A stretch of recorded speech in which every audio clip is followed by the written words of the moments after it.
Salut! Une petite note bullée pour commencer en douceur cette vidéo qui sera, je pense, assez lourde. Puisque les choses se goupillent pas toujours de la meilleure des façons. Vraiment pas. Et j'ai eu une période d'une quinzaine de jours où j'ai été occupé. J'ai été à un mariage, d'où les bulles. Et je suis parti juste après en camping. Et donc ça m'a pris une certaine période durant laquelle je pouvais pas trop bosser sur mes vidéos.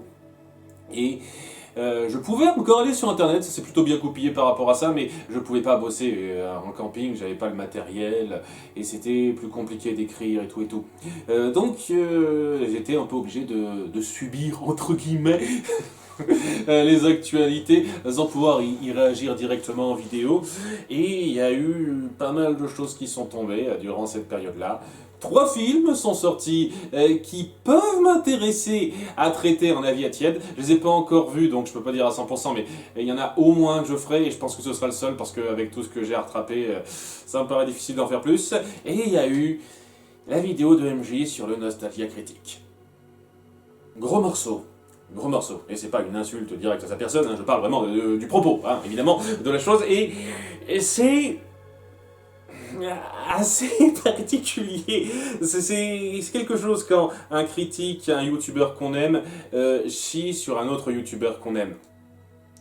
Il y a quelque chose de délicat à subir là-dedans, à voir la chose se faire. Et c'est déjà quelque chose quand ça arrive, ne serait-ce qu'entre Michael J et Anal Génocide, par exemple. Mais le fait est que ce ne sont pas tout à fait mes youtubeurs favoris non plus. Donc, ouais, ça s'encaisse pas trop mal. Par contre, quand un youtubeur qu'on apprécie tacle à ce point, chie à ce point sur votre youtubeur préféré, ça fait un petit peu mal. Ça fait un petit peu mal, hein. D'autant plus que c'est pas forcément toute bonne foi. Hein, je vais pas non plus aller dire que c'était la vidéo la plus pourrie que j'ai jamais vue. D'ailleurs, avant de commencer toute la partie retour sur la vidéo de MJ, j'aimerais mettre deux choses bien au clair. D'une part, je ne déteste pas MJ après cette vidéo. Je ne considère pas, contrairement à certaines personnes le feraient, que parce qu'il a fait quelques vidéos, quelques critiques, quelques analyses qui m'ont déplu, avec lesquelles je ne suis pas du tout d'accord, que ça devient un connard fini qu'il faut plus suivre et qu'il faut totalement dilapider. Hein, contrairement à certains, je n'ai pas cette mentalité-là. Et je maintiens toujours les défenses que j'ai dites sur lui, parce qu'une fois de plus, je l'ai critiqué à plusieurs reprises, mais à d'autres reprises, tout aussi nombreuses, j'ai défendu ses prises de position, notamment sur Star Wars, sur pas mal de points, et sur, par exemple, Last of Us 2. Last of Us 2, pour moi, c'est une vidéo très intéressante dans l'approche, que je ne trouve pas mauvaise. Il n'y a pas besoin de jouer au jeu pour critiquer les aspects qu'il a critiqués. Et je le rejoins sur pas mal de points qu'il a abordés dans cette vidéo. Par exemple, je pourrais citer d'autres vidéos avec lesquelles je suis d'accord. Je ne fais pas cette vidéo pour dire MJ c'est un critique de merde, boudez-le, qu'il aille se faire foutre. Je ne veux clairement pas que cette vidéo serve de référence à un déversement de haine envers son propos. Ce n'est clairement pas le but. Je critique la vidéo, je ne critique pas la personne. Même si, bon, il y a certains procédés de la personne que je vais critiquer via cette vidéo, mais je ne critique pas la personne globalement. Et je garde un certain respect pour pas mal des critiques qu'il a faites. Et ensuite, j'aimerais vraiment mettre une chose sur le tapis, que ce soit évident et qu'on ne croit pas une seule seconde que ça puisse être le cas. Je ne suis le fanboy de personne. Le fanboyisme, c'est un état d'esprit que je trouve déplorable et stupide, qui consiste à dire j'aime le travail de tel ou tel artiste parce que j'en ai vu un petit peu et ce que j'ai vu m'a plu, donc je vais partir direct dans la considération que tout ce qu'il fera à partir de maintenant, c'est génialissime et il n'y a rien à dire dessus, en mal. C'est que du pur génie. Il n'y a quasiment aucun souci à déplorer et si on le fait, c'est qu'on n'a pas compris l'artiste. Je ne pense pas une seule seconde comme ça. Et les personnes qui pensent comme ça, j'ai pas beaucoup de respect pour leur mentalité quand ils sont comme ça. Le fanboyisme, c'est un état d'esprit déplorable qui ne vaut rien. Et donc, ouais, il y a des réalisateurs qui me plaisent beaucoup comme Brad Bird, mais ça n'empêche pas de pointer de temps en temps quand ils sont moins bons que d'habitude. Il y a des acteurs que j'adore comme Bruce Willis, mais quand je trouve qu'il devient de moins en moins pertinent au fur et à mesure des années, je vais pas aller dire ah non, il est toujours aussi génial. Et ouais, j'adore le Nostalgia Critique, c'est mon youtubeur préféré, mais je vais pas aller dire qu'il est parfait, parce qu'il y a beaucoup de choses à redire. Et oui, il y a des points à déplorer avec lesquels je suis d'accord dans la vidéo de MJ. Ce qui fait que même si je n'aime pas sa vidéo, je la considère pas comme la pire insulte qu'on puisse faire à quelqu'un. Il a des points totalement légitimes sur lesquels je ne vais pas m'étendre totalement, mais oui, et je suis d'accord pour dire par exemple qu'il a tendance à se répéter un peu trop ces derniers temps et qu'il a perdu de sa saveur dans ces dernières années. Je sais reconnaître quand même quand il analyse mal un film, ça lui arrive sur une base régulière, pas aussi souvent que certains le disent, je trouve qu'on a tendance à abuser là-dessus, mais oui, assez régulièrement, il lui arrive de mal comprendre certains éléments de certains films, parce que, et ça aussi je le reconnais, on sent clairement qu'il y a une partie des films qu'il traite qu'il fait parce que c'est un peu la mode. Il saura que ça tirera du monde par le titre. C'est vrai, ce qui n'est pas forcément la meilleure approche à avoir. Je reconnais. Hein, ça ne veut pas dire une seule seconde que ça devient automatiquement pourri de faire ça, parce qu'on peut s'attaquer à quelque chose de populaire à tacler dans son niveau et donner quelque chose de bon. Et je sais qu'il l'a fait à de nombreuses reprises sur certains films qui, je suis sûr, il ne voulait pas particulièrement tacler. Mais oui, on sent quand même certaines fois qu'il fait ça par obligation parce qu'il sait que c'est demandé. After Earth, par exemple, c'est clairement pas un film que j'irais défendre parce que du peu que j'en ai vu, ça a l'air d'être chiant comme la pluie. Mais sa critique, on sentait qu'il la faisait par obligation. Parce qu'il savait que ce serait un film qui lui serait demandé, mais c'est pas un film qui l'a grandement inspiré pour son écriture. Clairement pas. Le premier exemple qui est bien en tête, mais je pourrais en citer d'autres. Il y a des cas comme ça qui surviennent de temps en temps, où il est clair et net qu'il ne fait pas sa critique par passion réelle. Mais c'est pas aussi fréquent qu'on le dit, je trouve. Cela étant, oui, ce sont des points légitimes à souligner. Je suis totalement d'accord. Et je vais pas aller dans le détail de ses arguments précis par rapport à chacune des critiques qu'il a faites, parce que bon, c'est pas pour ça que je suis là. Je suis pas là pour pointer vraiment détail par détail ce qui va et ce qui va pas. Mais voilà, je suis d'accord avec certains contre-arguments. Il y a d'autres contre-arguments que je pourrais facilement contre-argumenter. Je vais pas m'y étendre plus que ça, mais oui, il a des points totalement justes là-dedans. C'est pas un ramassis de conneries. C'est clairement pas ce que je renvoie dans cette vidéo réponse. Mais il y a quand même pas mal de conneries qu'il dit quand même. Hein. Et on va revenir un petit peu sur certaines de ses critiques, certains de ses reproches qui me gênent un petit peu. Alors je me suis fait une liste relativement longue, je vais essayer de ne pas y passer trop de temps. Je dis bien essayer parce que je sens que ça va durer des plombs et que je vais découper cette vidéo en deux. Je voudrais pouvoir faire cette vidéo en un seul morceau, mais si ça dure plus de 2 heures, il faudra que je découpe ça en deux, merde. Donc, premier point important que je dois aborder, avant de venir vraiment aux arguments globaux, c'est l'inutilité du propos de cette vidéo. Parce que bon, peut-être que pour lui, personnellement, c'est un peu cathartique de tuer le père, de se rendre compte, oui, ce gars que j'ai admiré pendant un temps, maintenant je l'aime plus, voilà pourquoi, peut-être que ça lui plaît, mais je veux dire, ça apporte quoi, au bout du compte, de critiquer un youtubeur anglophone qui a clairement perdu une bonne partie de son public, il est clairement plus aussi populaire qu'avant, dont on se fout royalement en France. Je veux dire, il y a quoi 20-30 000 personnes qui connaissent le Nostalgia Critique chez nous, hein, peut-être un peu plus au Canada qui parlent les deux langues, mais je veux dire, c'est clairement pas un truc qui va toucher un public important. Et le but de cette vidéo, c'est de chier sur la méthode du Nostalgia Critique, dire que c'est un critique de merde. Hein. Donc on soit bien d'accord, hein, c'est ça qui m'énerve particulièrement dans l'approche, quoi. C'est dire, le Nostalgia Critique, il fait tout ce qui va pas. Et apparemment, il fait presque jamais rien de bien. de ce qu'il montre en tout cas. Hein. Donc, ce qu'il fait, c'est d'une part tirer sur l'ambulance parce qu'il s'est fait chier dessus par je ne sais combien de critiques anglophones, le Nostalgia Critique.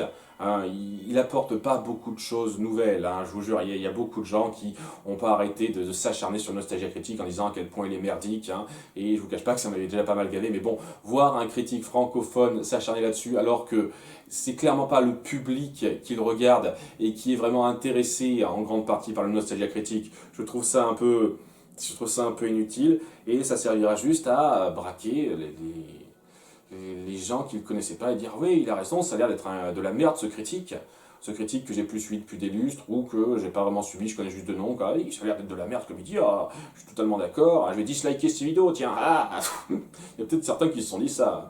Et ouais, c'est juste de la mauvaise pub envers quelqu'un, un créateur que pas grand monde suivait. Donc, oui, ça servait à quoi à part vider son sac personnel cette vidéo en termes de propos, en termes de but. J'ai beaucoup de mal personnellement à percevoir ça. Hein. Donc déjà c'est un peu le problème de la chose. S'il traite d'un sujet aussi détaché de son public global, ça n'apporte pas grand chose. Il ne va pas y avoir de débat, tout le monde sera d'accord avec lui, tous ses fans seront d'accord avec lui, et les gens qui connaissent Nostalgia Critique se sont déjà fait une idée, et ils représenteront une infime partie de la chose, quoi. D'autant plus que, comme je l'ai dit depuis sa critique de The Wall, il est plus trop à l'ordre du jour. Il a encore son public, mais c'est un public relativement restreint par rapport au grand nom du YouTube Game, et on parle beaucoup moins de lui, donc ouais, c'est vider son sac personnel plus qu'autre chose. Et oui, je trouve pas ça très pertinent dans le grand ordre des choses, personnellement. Enfin bref, passons en revue une bonne partie de ces arguments globaux contre le Nostalgia Critique. Le premier étant, c'est que du négativisme, que du cynisme, ça veut plus rien dire. Alors, oui, une bonne partie de ces vidéos repose sur un personnage qui gueule. Ça faisait beaucoup marrer à l'époque, ça continue de me faire marrer maintenant. Moins, je reconnais que ces 2 dernières années, il a perdu un peu de sa superbe, il devient moins percutant, parce que j'ai le sentiment qu'il a fait tellement de vidéos que c'est difficile de se renouveler, c'est vrai, mais ça a toujours été son truc, de camper un personnage qui a tendance à chipoter, pinailler et à être cynique envers le matériau, quoi. Et je comprends vraiment pas cette idée de reprocher à quelqu'un d'être comme ça. Parce que ce qu'il reproche au Nostalgia Critique, c'est de ne pas être un véritable critique ciné très carré, très cadré. Et j'ai jamais eu une seule putain de seconde l'impression que c'est ce qu'il voulait renvoyer. Ce qu'il voulait renvoyer, dès le début de Nostalgia Critique, c'est que c'était quelqu'un qui s'intéressait au film, et là vous pouvez pas lui enlever ça, il regarde beaucoup de films, il s'intéresse au cinéma, et qui voulait faire partager ses avis de façon humoristique exagérée, histoire d'amuser les gens et peut-être de faire passer certaines de ses idées, certaines de ses opinions auprès d'eux sans les forcer évidemment. Hein. C'est ça qui passe vraiment bien avec le ton humoristique. Tu mets un ton humoristique à quelque chose, ça peut passer. Ça peut passer. Les gens se sentiront un petit peu moins ennuyés devant ce déversement d'opinion. Alors que si tu viens de dire de rechef, paf, j'aime pas, c'est nul pour ci, ça, il va y avoir beaucoup plus de gens qui seront froids à la chose. C'est ça qui est cool avec cette approche-là. Et oui, c'est quelqu'un qui aime la comédie, c'est quelqu'un qui aime en faire, c'est quelqu'un qui en fait très bien, et c'est son but personnel, principal. C'est ça le truc. Il n'est pas là pour faire tout le temps de la critique ultra recherchée, il est là pour faire rire. Il le dit lui-même de façon super claire dans une de ses vidéos. I'm here to make jokes. Calm the fuck down. Quand on prend le temps de se pencher sur Doug Walker, la personne, c'est quelqu'un qui, contrairement à pas mal de critiques que j'ai vues, dont un certain que je suis en train de critiquer un petit peu, qui a vraiment ce recul de ne pas considérer son opinion comme quelque chose de grande valeur. Il l'a dit à quelques reprises, mon opinion, c'est mon opinion, ça vaut que dalle pour vous, quoi. Je vous fais partager ça, vous n'avez pas à vous sentir vexé si vous ne la partagez pas. Dites ce qui vous plaît, dites pourquoi vous n'êtes pas d'accord avec moi, mais ne prenez pas ça comme une attaque personnelle. C'est ça son truc, il le dit clairement, il est conscient que son opinion n'est qu'une opinion et qu'il ne dit pas la vérité absolue dans ses vidéos.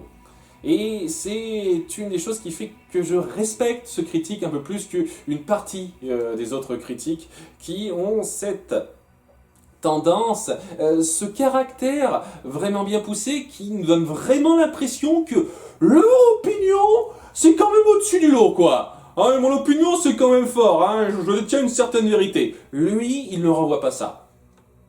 Et puis, je suis désolé de dire ça, mais il n'est pas tout le temps que négatif, il n'est pas tout le temps que cynique. Il lui arrive de faire des tops positifs, hein, que ce soit avant ou maintenant. Il lui arrive de parler positivement de certains films.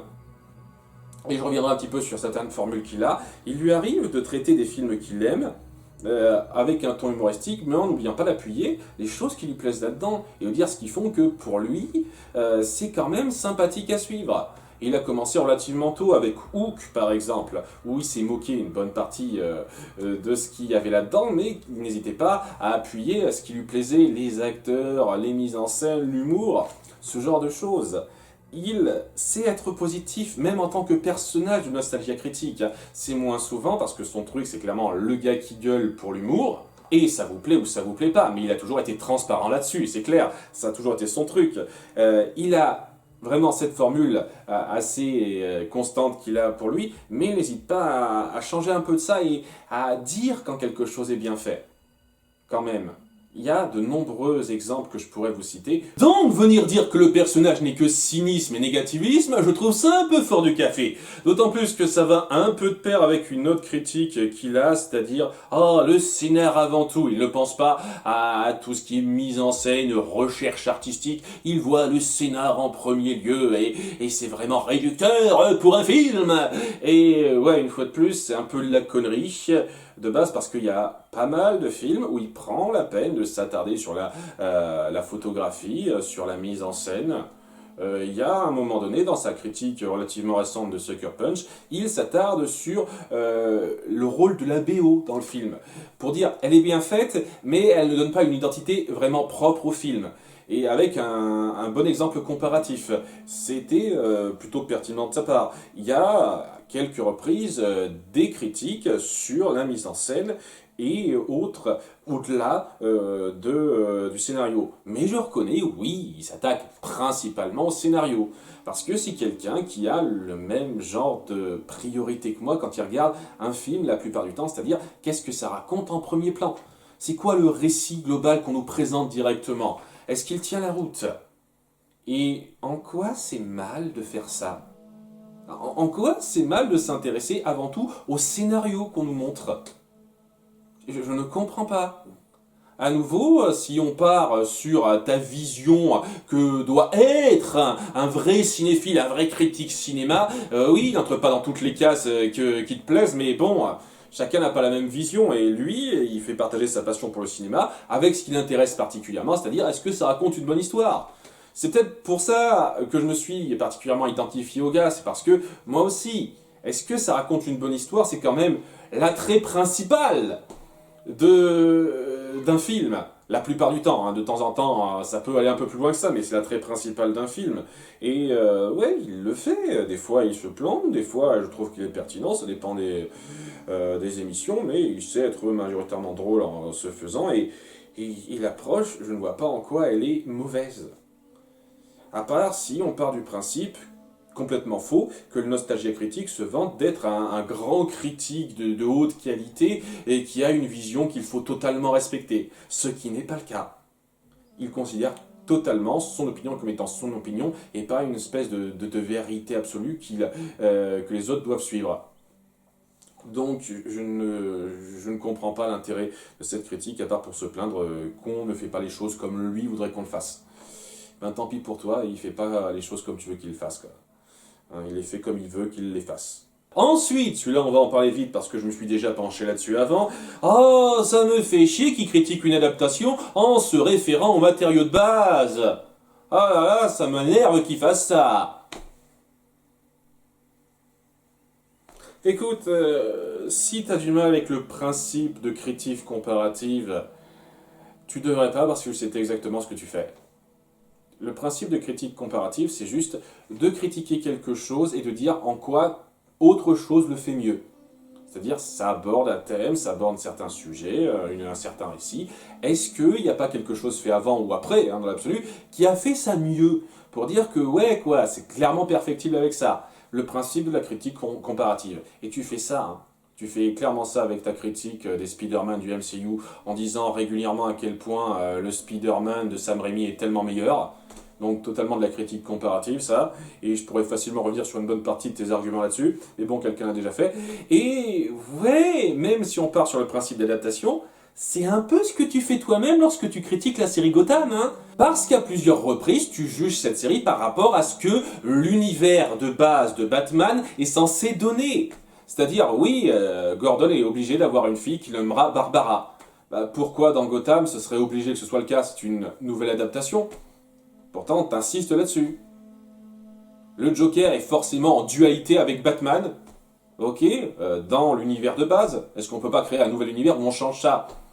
C'est toi qui te plains qu'une adaptation ne respecte pas le matériau de base, là. On est d'accord quand je dis ça, quand je pointe ça. Et je dis ça alors que j'adore ta critique de Gotham, hein, vraiment, hein, je la trouve super bonne, très drôle, même si j'ai pas vu la série, donc je peux pas non plus me fier à 100% à tout ce que tu dis, mais voilà, très marrante, et je trouvais que dans ce que tu montrais, les arguments étaient très bons. Mais voilà, c'est un peu hypocrite de venir reprocher à certaines personnes de juger de la qualité d'une adaptation en comparant avec le matériau de base, quand toi-même tu le fais. Sérieusement.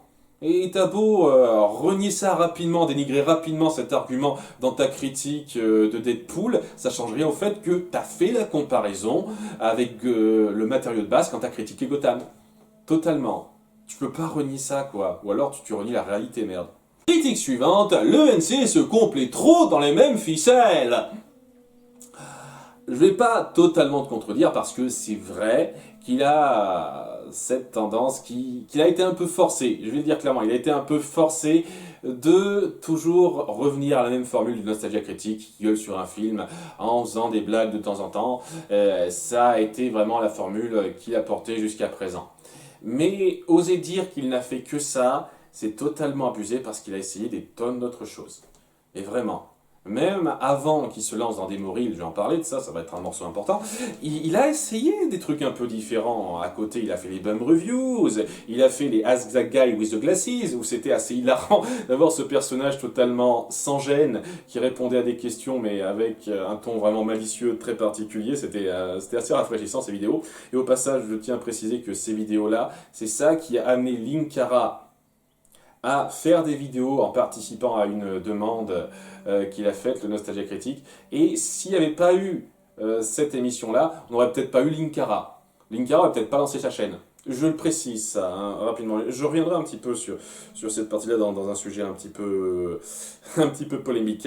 Le fait est qu'il a déjà essayé des nouvelles formules avant. Et lorsqu'il sentait qu'il se lassait un peu du Nostalgia Critique, il a même essayé d'enterrer le Nostalgia Critique.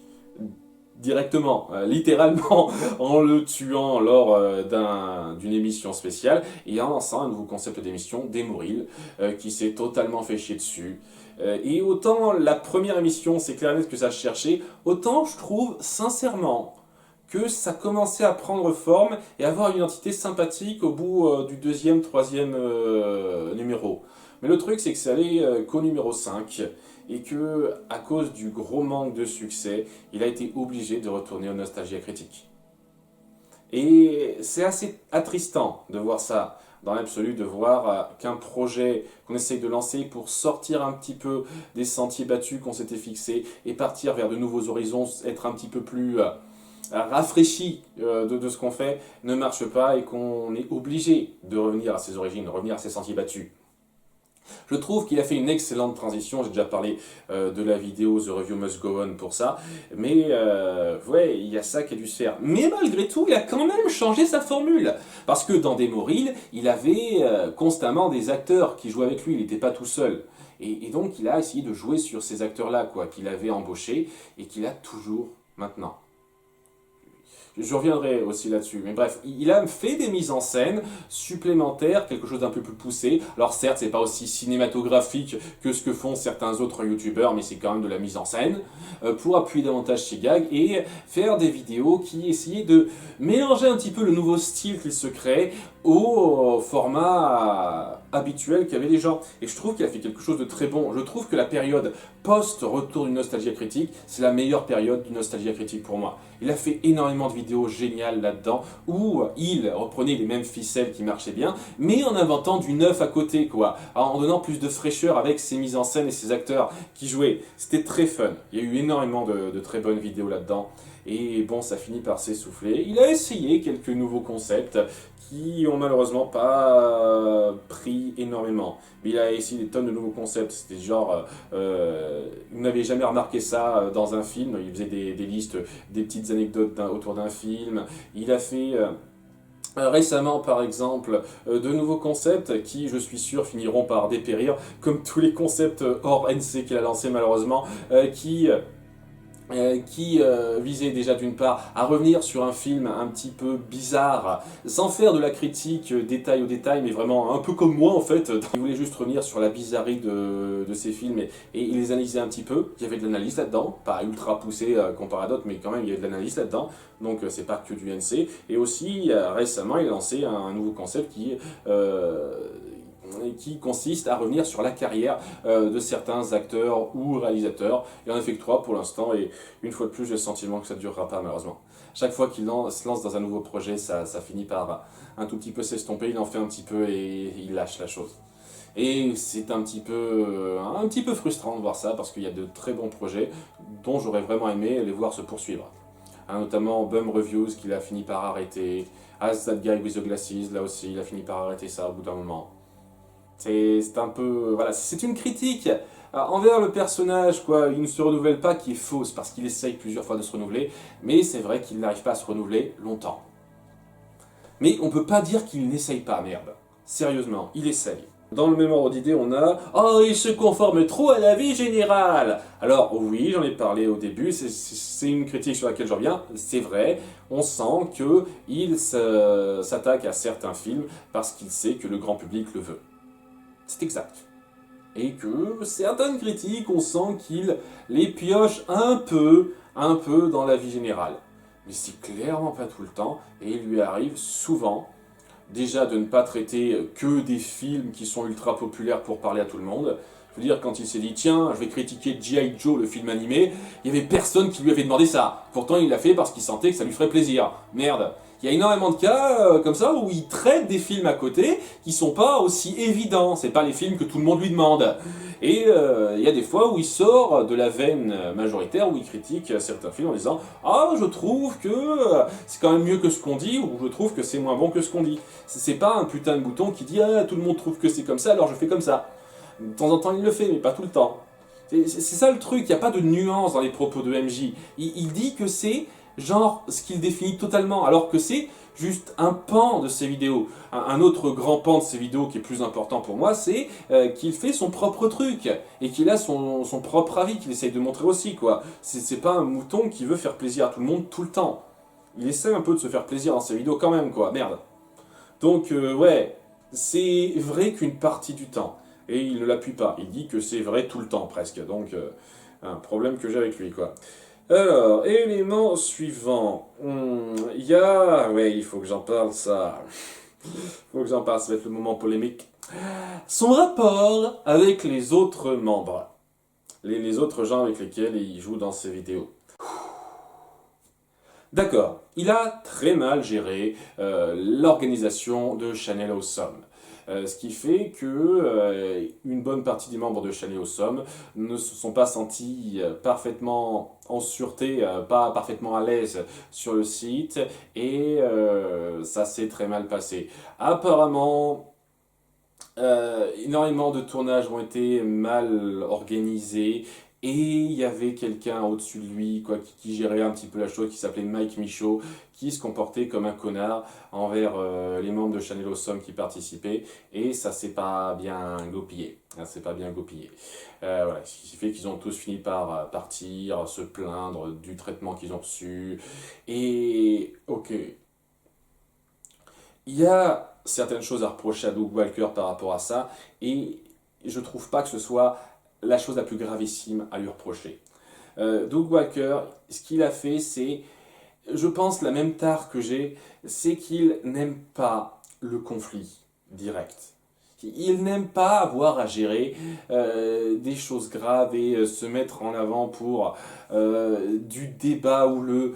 Et il essaye le plus possible de calmer le jeu, quitte à laisser bouillir justement les conflits et que ça éclate. Et c'est pas une bonne façon de faire. Moi qui étais prof, j'avais cette mentalité-là. Je me disais, s'il y a moyen que j'évite le conflit avec les élèves, je laisse passer certains trucs, je fais comme si j'avais pas entendu certaines choses. Très, très mauvais. C'est pas du tout le truc à faire. Si vous voulez savoir pourquoi je ne suis plus prof, ceux qui me connaissent un petit peu, c'est clairement pour ça. C'est la raison principale. Hein, c'est pas parce que j'ai mis une vidéo où j'étais un peu trop coquin en ligne et on m'a forcé à la mettre en privé. C'est ça qui a totalement amené à ce qu'on me considère pas comme mon prof. Non, c'est un détail ça. Ce qui a amené à ce que je ne sois pas gardé comme prof, c'est que je ne savais pas gérer les conflits. Et oui, c'est pas un bon trait de caractère à avoir quand on gère quelque chose d'aussi important que ça, avec énormément de caractères disparates qui doivent coexister, c'est très difficile. Il est coupable de ça. Et c'est tout pour moi. Il n'a pas fait quoi que ce soit de façon malicieuse. Il a juste des problèmes à gérer la complexité dans une organisation comme Channel of Sun. Et ça a éclaté. Il s'est pris ça dans la gueule. C'est vrai. Mais il n'a pas non plus fait quelque chose de façon un tant soit peu malveillante là-dedans. Donc je n'irai clairement pas aller le vilipender pour ce qu'il a fait. C'est clair et net qu'il aurait dû être plus proactif et mieux défendre ceux qui méritaient d'être défendus contre Mike Michaud. Mais c'est clairement pas de sa faute principale ce qui est arrivé. Et petit mot à l'attention de tous ceux qui sont pleins de Channel of Sun en partant, et de Mike Michaud, que je ne vais pas défendre parce que ça a l'air d'être un gros connard ce gars-là. Ok les gars, vous avez eu un patron de merde. Bienvenue au club! Non, parce que sérieusement, toutes les plaintes que j'ai lues de Change the Channel, c'est-à-dire le truc qui a été lancé, c'est juste les mêmes complaintes que j'entends de la part d'énormément de gens lorsque, vous savez, je vais ailleurs que sur Internet, je parle des vrais gens qui racontent leur vie, et beaucoup de gens ont ce même genre de complaintes envers leur milieu de travail. C'est-à-dire leur patron qui gère les choses mal, qui les engueule pour des conneries, qui se croit supérieur, qui croit savoir tout mieux que tout le monde, alors qu'il ne sait pas faire les choses, ce qui fait qu'il fout un peu la merde. Énormément de gens se sont plaints de patrons comme ça.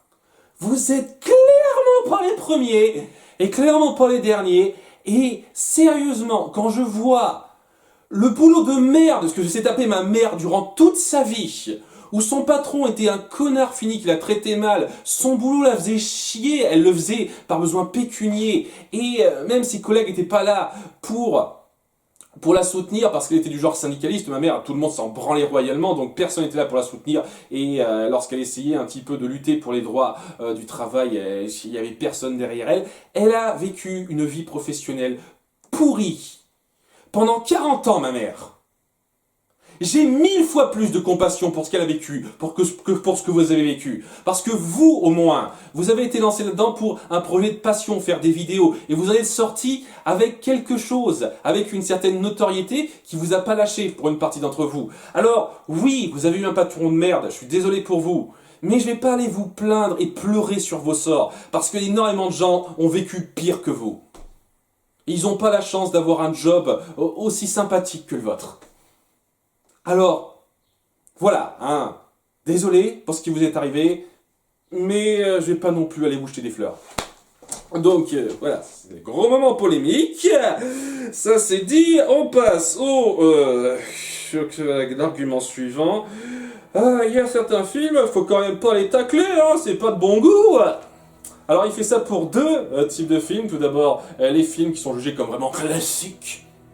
Il y a certains films comme Matrix, mais comment peut-on oser dire du mal de ce genre de film? Comment peut-on oser y aller avec l'approche du nostalgie critique en se moquant comme ça, en cherchant la petite bête, alors que ce sont des chefs-d'œuvre? Il se plaint aussi de CinemaSins pour ça par rapport à Citizen Kane, parce qu'ils ont osé faire un compteur des défauts de Citizen Kane. Quelle bande d'enfoirés, vraiment. Et ok, je vais pas défendre grandement CinemaSins, j'en ai parlé rapidement dans une vidéo, je suis pas fan de leur boulot depuis pas mal d'années, alors qu'au début j'appréciais bien, mais ils ont décidé d'en faire de plus en plus, ce qui fait qu'ils ont chipoté de plus en plus, qu'ils ont trouvé des défauts là où il n'y en avait pas dans leur liste, et le charme qu'avait leur première vidéo assez courte, qui listait de façon plus intelligente les choses à redire dans un film, et c'est totalement perdu. Donc je ne vais pas grandement défendre CinemaSins. Mais pourquoi ils n'auraient pas le droit de se moquer de Citizen Kane? Pourquoi on pourrait pas se moquer de Matrix? Pourquoi on pourrait pas se moquer de n'importe quel film, merde?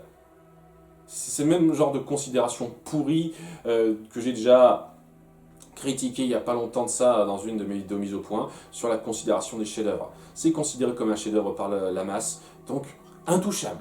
On ne peut même pas se moquer de ces films. Ok, ben, va te faire foutre, je me moque de ce que je veux. Ce que je veux, j'en ai rien à branler. Et si j'ai envie d'être critique et de dire qu'un film jugé comme génial par la masse ne me plaît pas, eh ben je n'hésiterai pas à le dire, parce que merde, j'ai mes goûts et je les assume. Hein, si possible avec de bons arguments, évidemment. Hein, ça c'est un autre débat, mais c'est pas ce que tu reproches au Nostalgia Critique, les faux arguments, les mauvais arguments. Tu lui reproches de s'attaquer à un film ultra classique et dire que c'est pas bien. C'est pas bien de s'attaquer à Citizen Kane. Et ben merde. Hein, moi je trouve qu'il n'y a aucun problème à faire ça. Et même dans le même ordre d'idée, oh comment peut-on s'attaquer à des comédies nanardesques qui n'attendent que ça en se plaignant que le Nostalgia Critique s'attaque à Sharknado. Et c'est tout ce qu'il lui reproche au fait. Hein.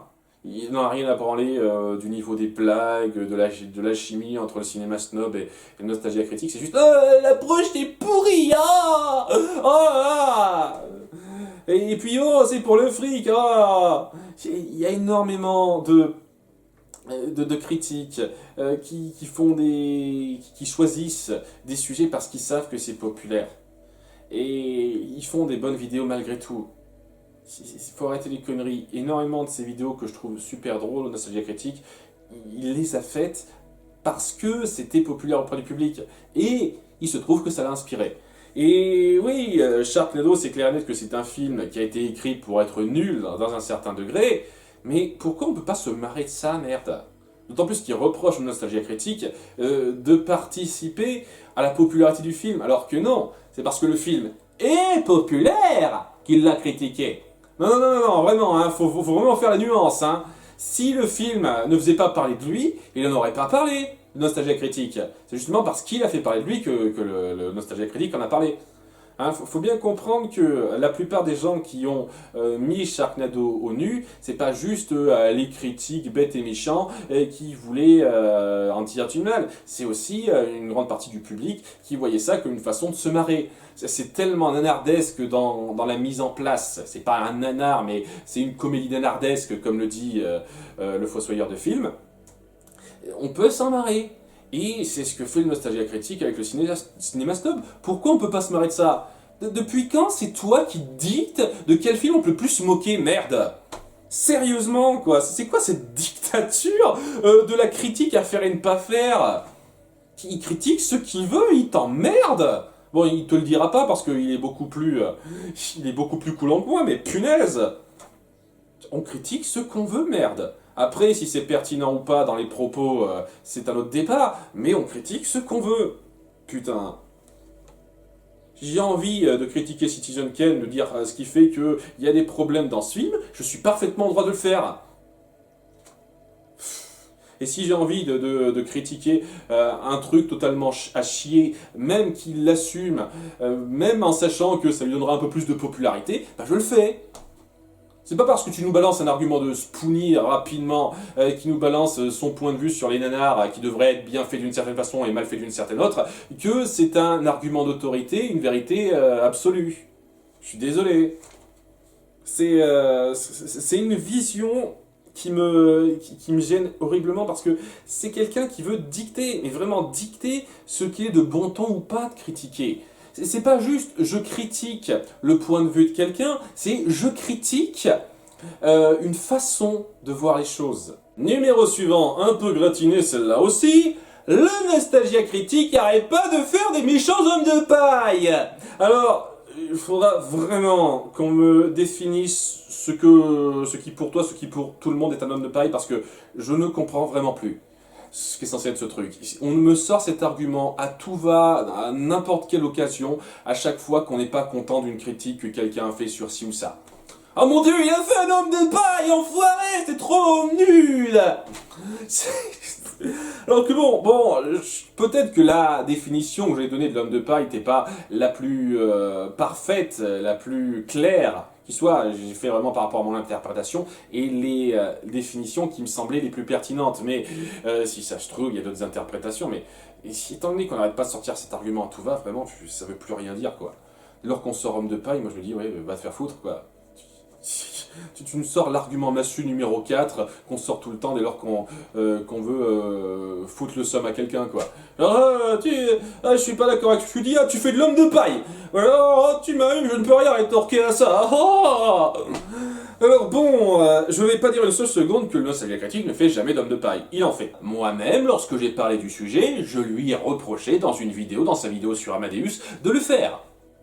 Donc, oui, pour moi, il fait de l'homme de paille de temps en temps, pas très souvent, mais un tout petit peu de temps en temps. Seulement, les exemples que tu donnes, ce ne sont pas des hommes de paille.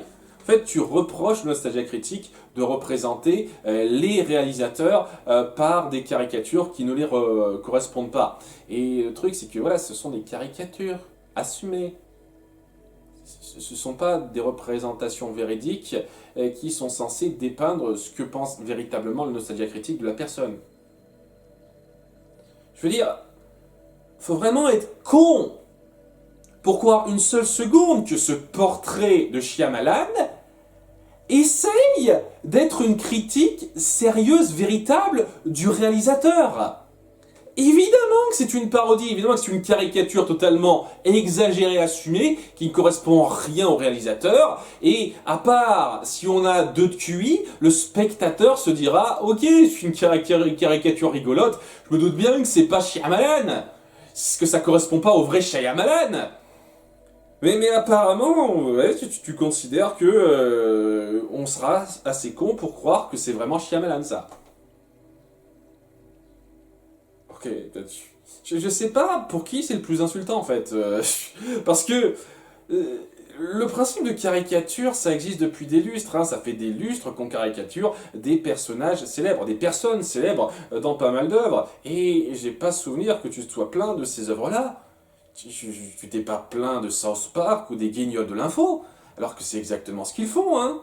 South Park, le nombre d'acteurs, de réalisateurs, d'hommes politiques, etc., qu'ils ont parodié de façon complètement subversive, exagérée et parfois totalement fausse, tu te plains pas de ça?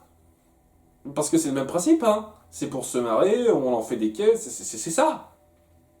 Les Guignols de l'info, je peux te citer un exemple, François Bayrou, il n'est pas vraiment comme ça. Je veux dire, il est incompétent comme la plupart des hommes politiques, mais c'est pas un gros gamin qui se plaint tout le temps qu'il n'a pas tout ce qu'il veut. Il n'a clairement pas cette personnalité-là réellement, François Bayrou. Est-ce que tu vas te plaindre des Guignols de l'info de mal représenter François Bayrou? Ou bien ce n'est vraiment qu'un problème que quand c'est une caricature peu flatteuse d'une personne que tu admires? Non, parce que c'est 2 poids 2 mesures là, totalement, hein. Donc, foutage de gueule. Cet argument, c'est du n'importe quoi abyssal. Hein, qu'on n'aime pas la caricature faite, que ça nous fasse pas rire, je peux le comprendre, hein, si on est fan de la personne et de son œuvre, mais vraiment, dire que c'est de l'homme de paille et que c'est une insulte envers le réalisateur, c'est vraiment mal comprendre le principe de comédie de base de ce genre de choses, quoi. Ensuite, je crois que j'ai fait le tour et il ne me reste plus qu'à parler du pire point pour moi. Parce que, en dépit de tout ce que j'ai listé, je n'ai pas trouvé jusqu'à présent cette vidéo ultra irritante. Il donne ses arguments, je suis d'accord avec une certaine partie d'entre eux, pas d'accord avec une majorité d'entre eux, mais il essaye quand même de nuancer un peu son propos. Et il dit de temps en temps qu'il apprécie certaines œuvres du Nostalgia Critique, qu'il peut être drôle, voilà, il donne un tout petit peu de contrepoids a ses arguments pour défoncer le Nostalgia Critique, même si 90% facilement du lot c'est de la merde ce qu'il fait. Mais voilà, il y avait au moins le côté je nuance un petit peu. Mais il y a cette fin qui m'a totalement énervé et qui a fait sans doute que c'est la vidéo que j'aime le moins de MJ.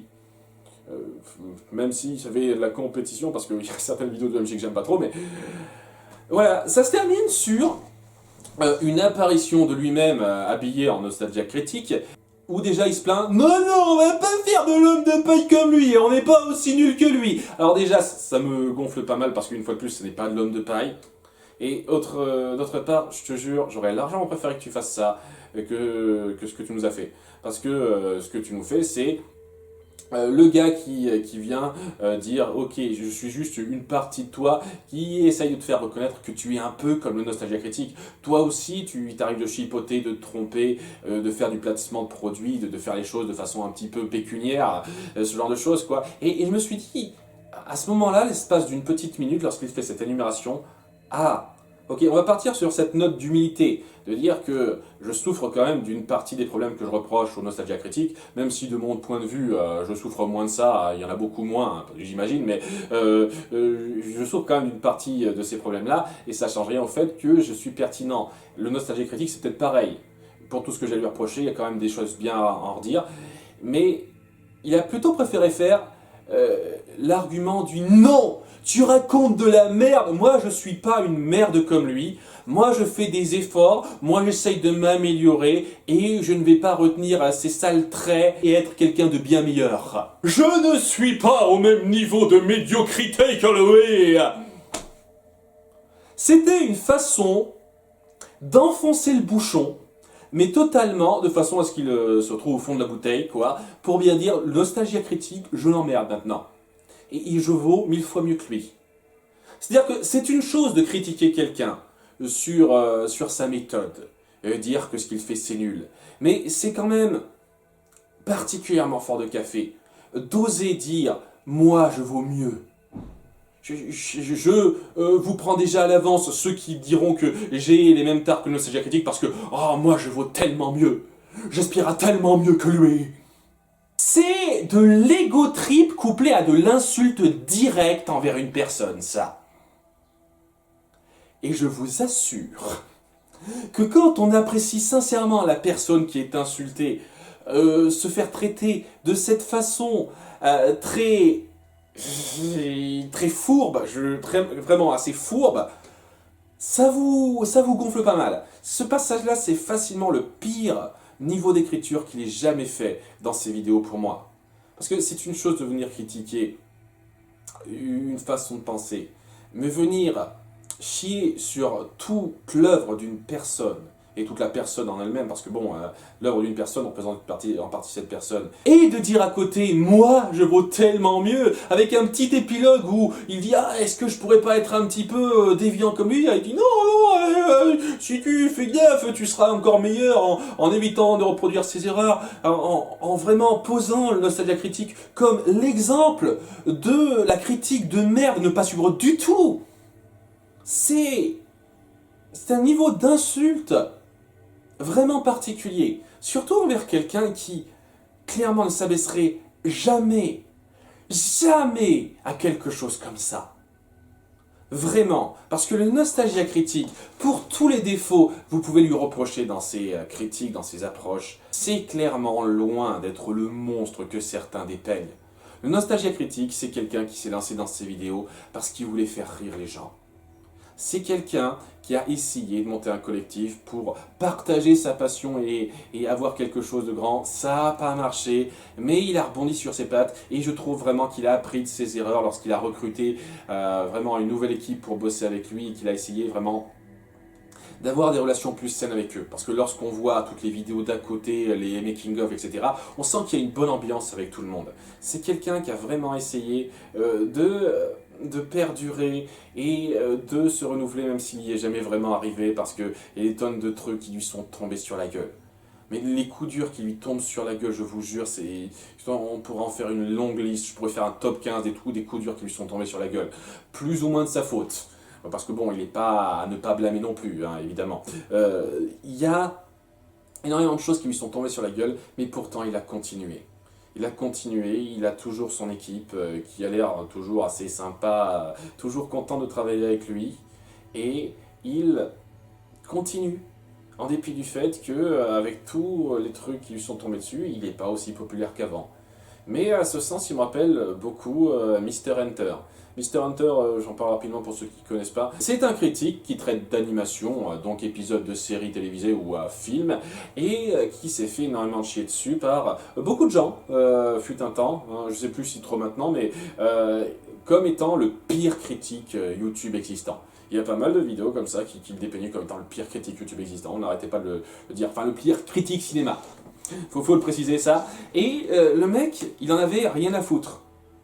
Il a quand même continué en dépit de toute la merde qu'on lui balançait dessus parce que il savait qu'il avait un public qui le suivait et que son public aimait ce qu'il faisait. Donc il a continué, il a perduré, ce qui fait qu'il continue de faire son truc en dépit des brimades et des nombreuses critiques ultra méchantes qu'il se reçoit en pleine gueule.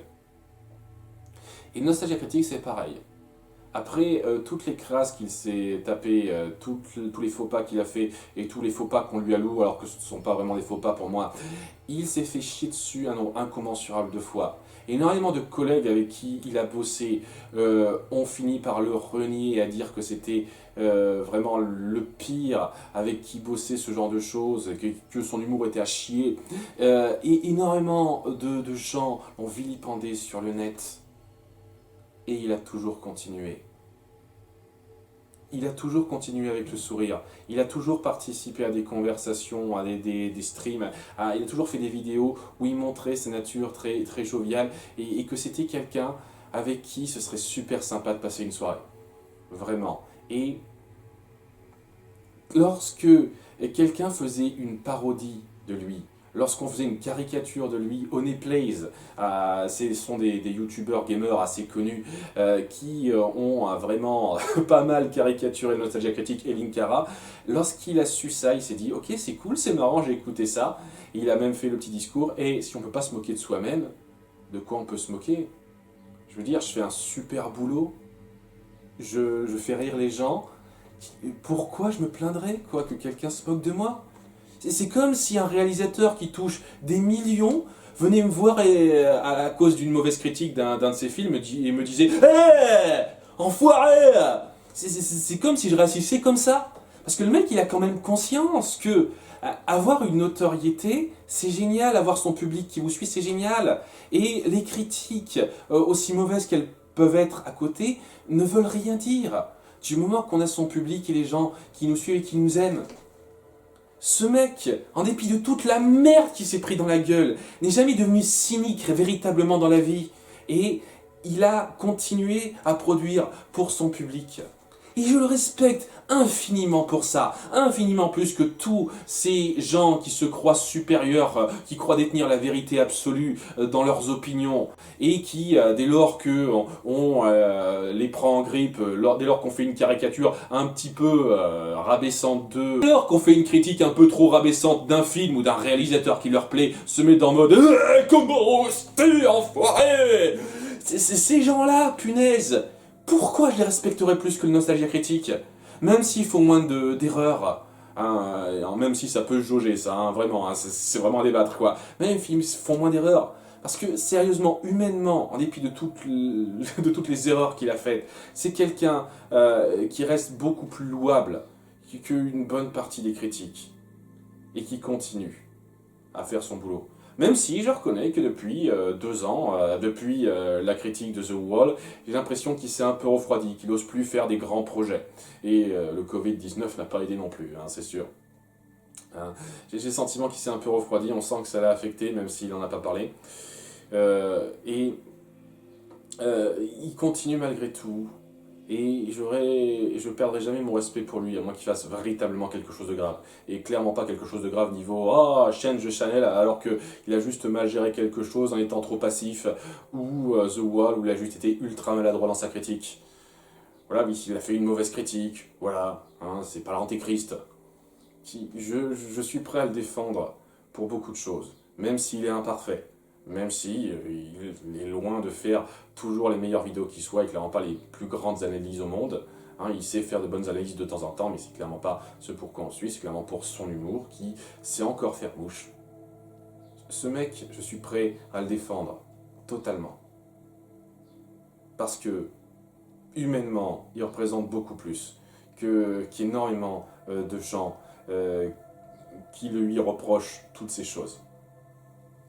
Et ouais, lorsque je vais sur le net anglophone, je vois tous ces gens gueuler à quel point c'est vraiment une sombre merde qui n'y connaît rien, que la VGN reste pertinent, mais que lui, il n'a pas su évoluer, alors que c'est du foutage de gueule. Vous avez eu une bonne partie des vidéos de la VGN, voilà, niveau mise en scène et effets spéciaux, ça casse pas trois pattes à un canard, merde. Enfin bref, c'est ce genre de choses. C'est déjà assez énervant lorsque tout le net anglophone vient s'acharner sur le gars. Mais lorsque il y a un mec, un youtubeur francophone, et qui passe toute une vidéo à s'acharner sur le personnage, sur la personne, et dire à la fin « je vaux tellement mieux que la merde qu'il fait », c'est juste... C'est la cerise sur le gâteau. C'est la goutte d'eau en plus, on va dire. Parce qu'il mérite tellement pas qu'on s'acharne à ce point sur lui. Et malgré tout, même s'il venait à prendre connaissance de cette vidéo, je peux vous assurer qu'il ne le prendra pas si mal que ça. Parce que c'est quelqu'un qui sait vraiment prendre ses distances avec les critiques. C'est quelqu'un qui sait faire en sorte que ça ne l'atteigne pas. Même si il est vrai que certains pourraient rétorquer à juste titre qu'à cause de ça, ça l'empêche d'évoluer énormément. C'est-à-dire que les critiques quand même pointent des erreurs qu'il est important de pointer, mais étant donné qu'il ne fait pas gaffe à tout, il a tendance à éviter, à reproduire certaines erreurs qu'il pourrait éviter de reproduire s'il faisait gaffe à ce qu'on lui reprochait, mais étant donné qu'à côté de ça, on le critique sur tellement de conneries, on s'acharne tellement sur lui, je vous jure, son comportement d'éviter de faire gaffe aux critiques et de continuer à faire plaisir à ceux qui le suivent, pour moi, ça reste vraiment admirable à un certain degré. Et c'est en partie pour ça que c'est mon youtubeur préféré.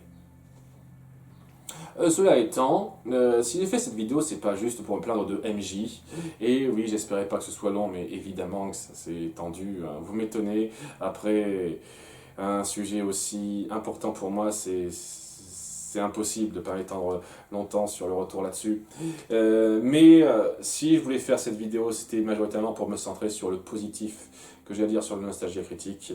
Et pour ça, je trouve qu'il n'y a rien de plus pertinent à faire qu'un top 15 perso de mes critiques préférées du NC.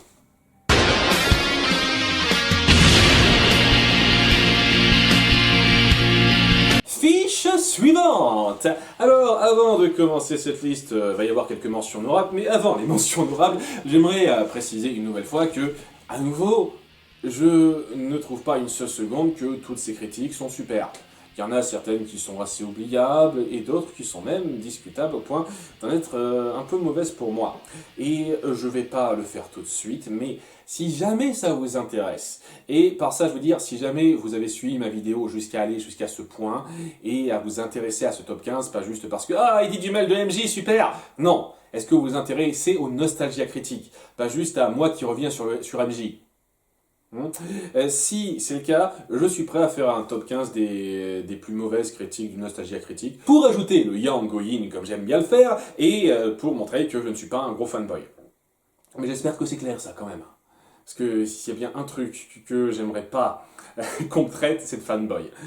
Donc ouais, avant de commencer, quelques mentions honorables rapides. Battlefield Earth, j'adore une bonne partie des critiques sur la nullité de ce film, la mise en place foireuse.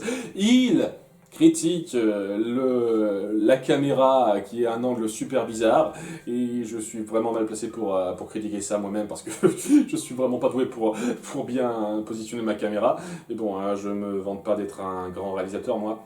Le Nostalgia Critique non plus. The Princess Diaries 2, si j'en parle, c'est parce que c'est pas vraiment que c'était l'humour le plus percutant qui a été fait, même si c'est drôle par moment, mais parce que j'ai adoré la dynamique dans la critique qui s'est faite.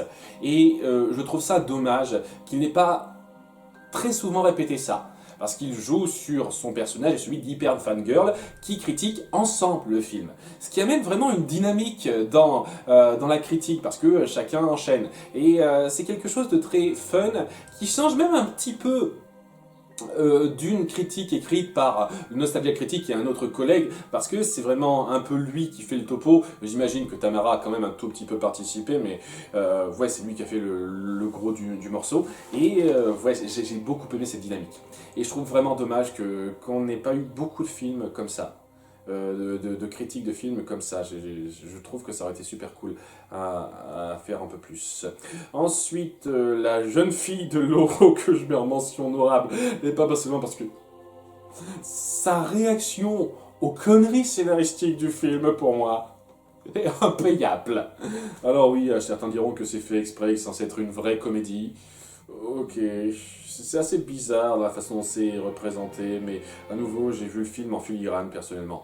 J'ai essayé de le voir, mais disons que si ça me plaît, c'est surtout pour les réactions comiques ultra fortes de Nostalgia Critique qui me touche énormément.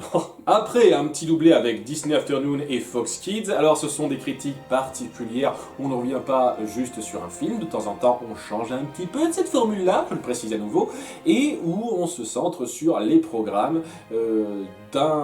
d'une tranche horaire de la télé. Alors donc, Disney Afternoon, c'était, je sais plus comment ça s'appelait chez nous, donc des tonnes de programmes Disney, de séries Disney, et Fox Kids, c'était... Bon, vous connaissez Fox Kids, quoi. Donc, une période de Disney Afternoon où il revenait sur pas mal de séries animées, et Fox Kids où on revenait sur beaucoup de dessins animés, dont la série animée Batman, la série The Batman, Hamtaro, c'était super bizarre, pas mal d'animés qui passaient, il y avait Dragon Ball Z dont on parlait, tout ça. Il faisait la liste. Alors, la raison pour laquelle c'est pas dans mes préférés, c'est que, étant donné qu'il fait un petit peu la liste, le retour sur chaque série est assez court, et ça aurait sans doute mérité pour moi d'être plus détaillé, mais bon, vu le nombre de séries traitées à chaque vidéo, c'est déjà un travail énorme. Faut bien comprendre quoi. La première vidéo dure 45 minutes, la seconde dure plus d'1 heure. Et il s'est travaillé, hein, super monté, tout ça, hein. C'est pas tout le monde qui fait ça. Et il fait ça en maintenant un rythme hebdomadaire. Respect. Donc ouais, il y a quelque chose de super louable dans le travail fait, et j'adore les interactions qu'il crée. À nouveau, comme pour Princesse Diaries 2, c'est un truc qui aurait mérité d'être fait plus souvent, mais oui, il y a vraiment tout le monde qui participe. Surtout sur la vidéo sur Fox Kids. C'est très sympa à voir si vous voulez des retours sur les différentes séries proposées dans cette liste. Ensuite, en mention honorable, il en reste quelques-uns, toutes les vidéos sur les pubs. After These Messages, pour beaucoup ce serait très certainement dans le top 15. Pour moi, je trouve que la matière choisie de départ est un peu trop vulgaire dans l'idée pour être aussi haut placé, mais il n'empêche que oui, il a des réactions super drôles sur pas mal de pubs. Il me semble que c'est lui qui a vraiment popularisé la chose, hein. Si vous aimez les vidéos du JDG sur les pubs, eh ben sachez que c'est clairement grâce au NC qu'il a été influencé, hein. Je suis vraiment pas sûr que le JDG aurait fait ces vidéos-là si le NC n'avait pas popularisé la chose, hein. Vraiment pas. Et je trouve sincèrement que le NC fait encore mieux ces vidéos-là que JDG. Il est vraiment marrant, il a énormément de sketchs super bons, et il y a vraiment des perles super bonnes dans chacune de ces vidéos. À nouveau, je suis sûr que pour beaucoup, ça suffirait à situer ça vraiment haut dans le classement. C'est pas loin pour moi, mais j'aime quand il traite de sujets un peu plus nobles, dirait-on. Et enfin, un raccourci dans le temps. C'est un peu lui qui m'a fait découvrir l'histoire de ce film, et alors peut-être qu'il est de mauvaise foi sur certains points, mais punaise, ses réactions et la façon dont il singe les différentes mimiques des personnages qui étaient ridicules, c'était hilarant. Une de ses vidéos les plus hilarantes pour moi, même si elle est courte, c'est vrai, et c'est vraiment un retour à l'ancienne formule, puisqu'il n'y a vraiment pas vraiment de sketch à côté, mais honnêtement, j'ai juste adoré. Et puis bon, je parle de ça, mais il y a énormément d'autres reviews que j'adore du Nostalgia Critique. Je ne peux pas faire la liste complète de tout ce que j'adore parce que sinon on passerait des plombs. Mais voilà, je voulais citer ceux-là rapidement parce que c'est les premiers qui me sont venus. Donc, on commence ce top 15 avec numéro 15, l'Histoire sans fin 3. On va commencer cette liste avec pas mal de vidéos qui sont juste bonnes parce qu'elles sont hilarantes. Donc ça va être un petit peu difficile de développer énormément. Mais voilà, l'Histoire sans fin 3, la seule chose que je dois reprocher à cette vidéo, c'est que c'était un mauvais choix pour commencer le mois des suites. Parce qu'il a fait tout un mois à thème, c'est son truc, hein. Tous les ans il fait un mois à thème. C'était le mois des suites, où il revenait sur les suites de films qu'il a déjà traités. Et c'est un petit peu la cerise de merde sur le gâteau, quoi. Et il a commencé par là. Alors que ça aurait été beaucoup plus fort qu'il finisse par cette vidéo. Sincèrement. Parce que, putain, c'est une connerie monumentale. Une connerie monumentale. J'ai vu l'Histoire sans fin 1 et 2. Le 2 m'a pas marqué. Le 1, pas plus que ça, mais je me souviens quand même que c'était pas si mal. Et ouais, quoi, j'ai vu ces critiques des films avant, hein, des films 1 et 2, surtout du film 2. Et donc j'étais vraiment dans le bain pour voir comment ça se suivait. Et c'était du what the fuck magistral à observer par son prisme, en fait. La façon dont il réagissait, dont il s'énervait, dont il était abasourdi par certains trucs, c'était de l'or, tout simplement de l'or. Numéro 14, Jupiter Ascending. Désolé les fans des Wachowski. J'adore la façon dont il a progressivement mis en place la fainéantise scénaristique de ce film et comment il en a fait des caisses pour l'appuyer. Mais appuyer à quel point ça se pétait la gueule. Parce que j'ai vu ce film au cinéma avant d'avoir vu la critique du Nostalgia Critique. Donc je ne suis pas biaisé. Je ne suis pas biaisé sur ce film, mais en toute sincérité, il était plat ce film. C'était un 10 sur 20 pour moi, et je crois que je reste là-dessus, mais je me suis pas penché vraiment en détail sur les répétitions du scénario et certaines idioties dans la mise en scène, quoi. Hein, du genre, ah, j'adore les chiens, ce genre de choses. Il le fait parfaitement transparaître avec sa critique. Déjà sur le côté totalement répétitif des enjeux qui s'accumulent et la façon dont il se moque évidemment du personnage d'Eddie Redmayne à la fin et comment il appuie la chose avec cette métaphore du Valhalla qui s'effondre. C'était... Ce passage-là, c'était le couronnement comique de la vidéo pour moi. Et ouais, c'est clairement pour un film qui a clairement pas été bien écrit. Peut-être dans la mise en scène, et peut-être que si vous voulez chercher à tout prix à prouver que les Wachowski sont des putains de génies qui se trompent jamais, vous pouvez trouver des excuses.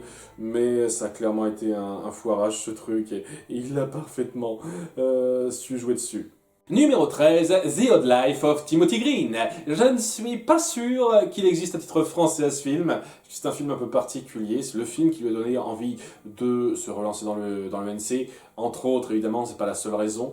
Et je trouve que pour un nouveau départ, c'était parfait pour faire passer les compromis qu'il avait mis en place dans The Review Must Go On. J'en ai pas parlé, j'aurais dû en parler avant. The Review Must Go On n'est pas dans cette liste, même si c'est ma vidéo préférée du Nostalgia Critique, parce que ce serait de la triche, c'est pas vraiment une review du Nostalgia Critique.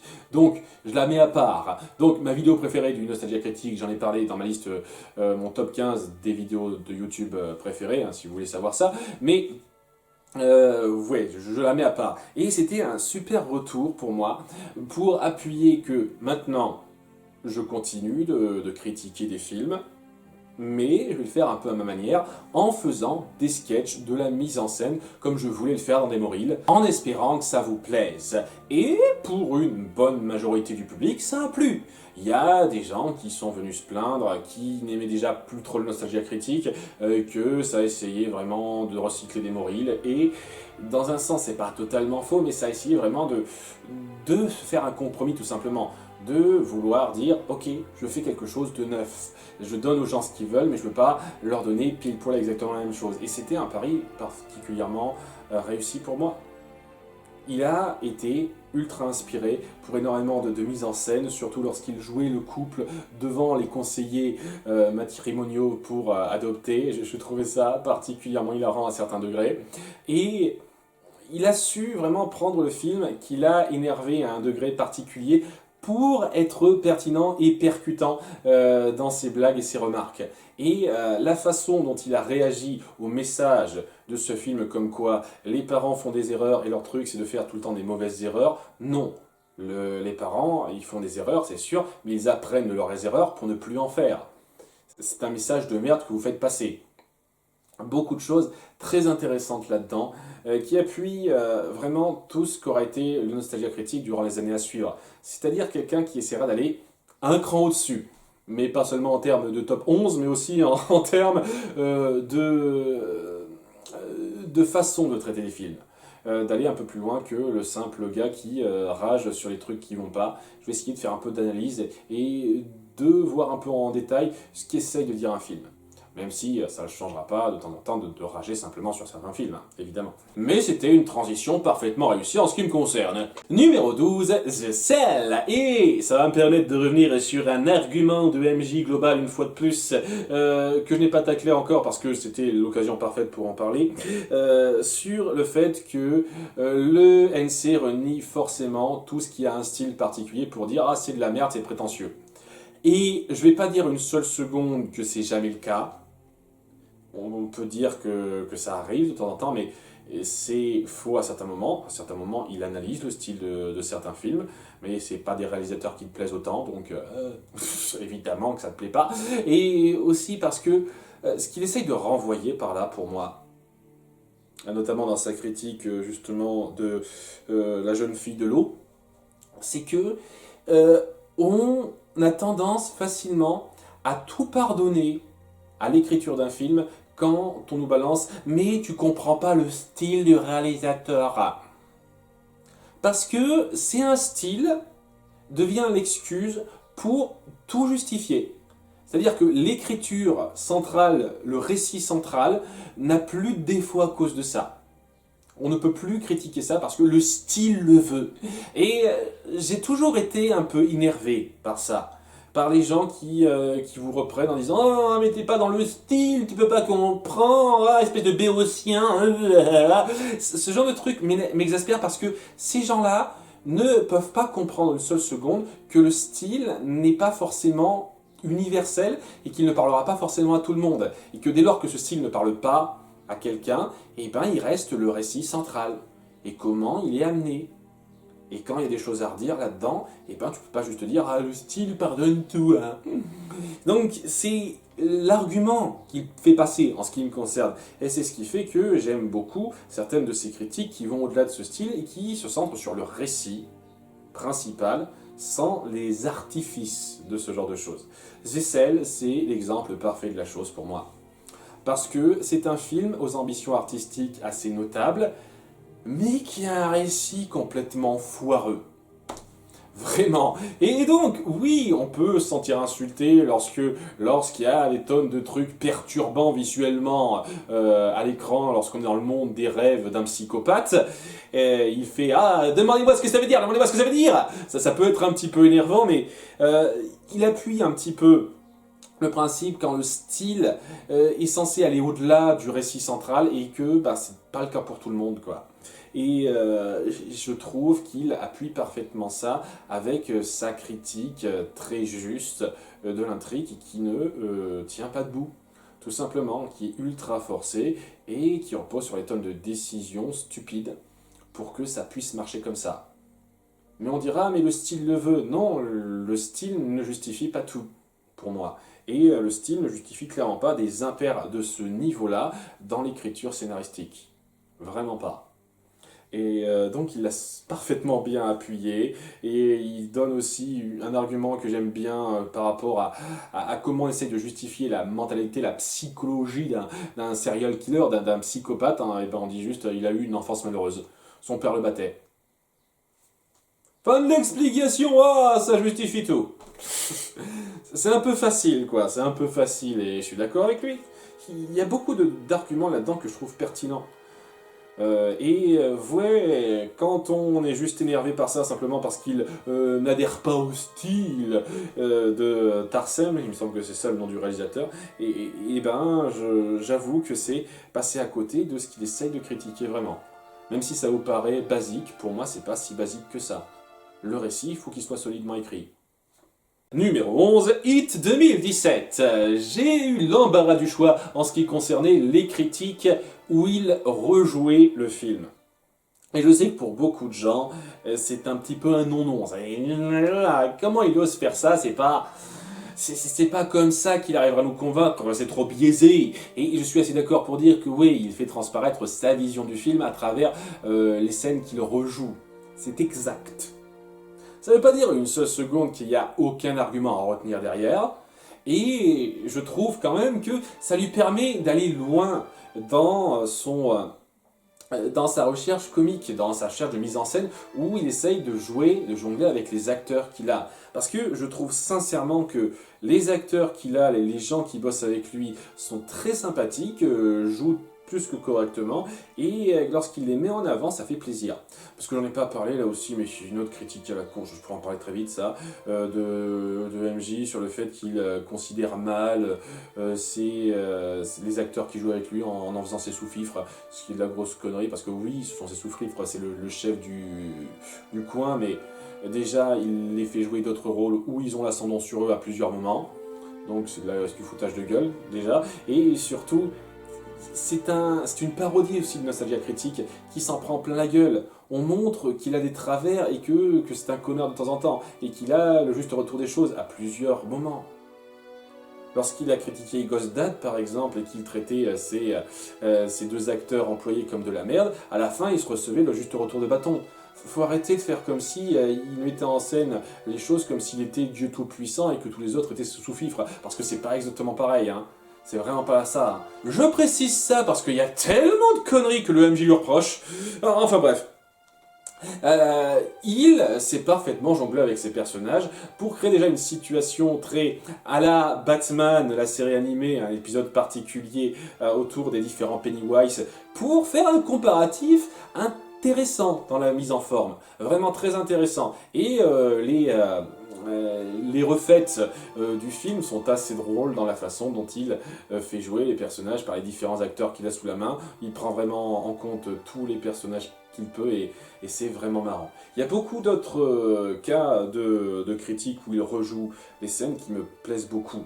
Vraiment, et je pense que c'est ma préférée parce qu'il y a vraiment ce squelette des deux Pennywise qui se disputent qui est la meilleure version en fait. C'est très bon ça, c'est très drôle.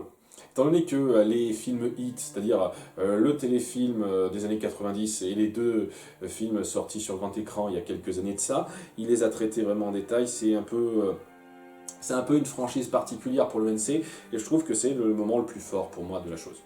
Numéro 10, The Room, un classique. On peut dire que c'est un peu lui qui a participé à la popularisation de ce film auprès des fans de nanar, hein, faut dire ce qui est. Et ouais, ses réactions sont hilarantes, le film est parfait, et peut-être un peu trop parfait, ce qui fait que je peux pas le situer plus que ça, c'est vraiment tellement facile de tacler ça et de dire que c'est tellement mal fichu, mais en même temps...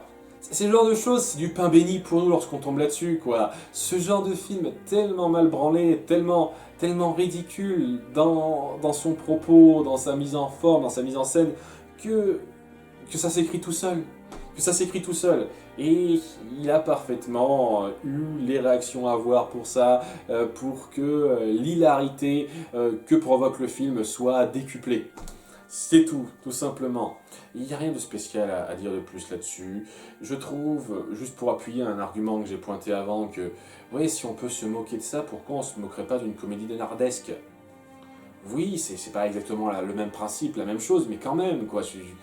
Tu peux bien te moquer de l'un comme de l'autre. Quel est le problème là-dedans, vraiment? C'est très bon, c'est très drôle, rien de spécial à dire.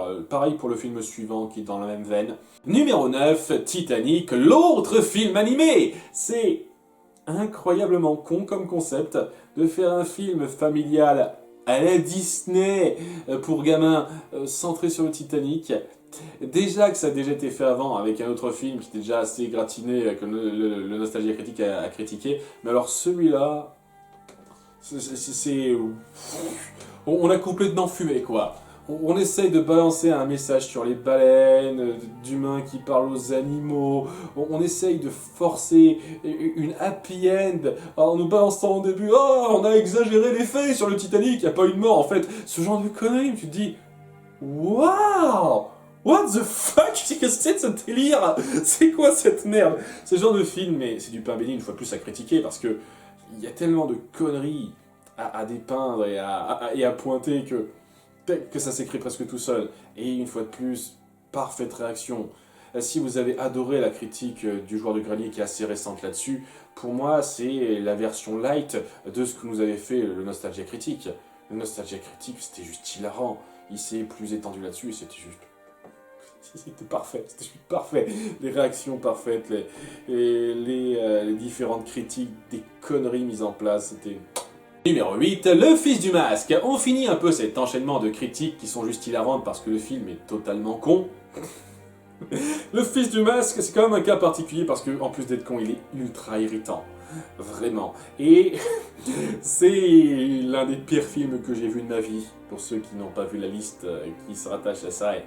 Et je trouve qu'il a parfaitement su appuyer la connerie de la chose, la façon dont ça se foutait de la gueule du film original, la mocheté des designs, la nullité de la musique, et le côté un peu ubuesque de l'approche presque horrifique de certains trucs. Ça essaye de faire du cartoon très dégueu un petit peu, qui essaye de jouer sur le côté masque en devenant complètement...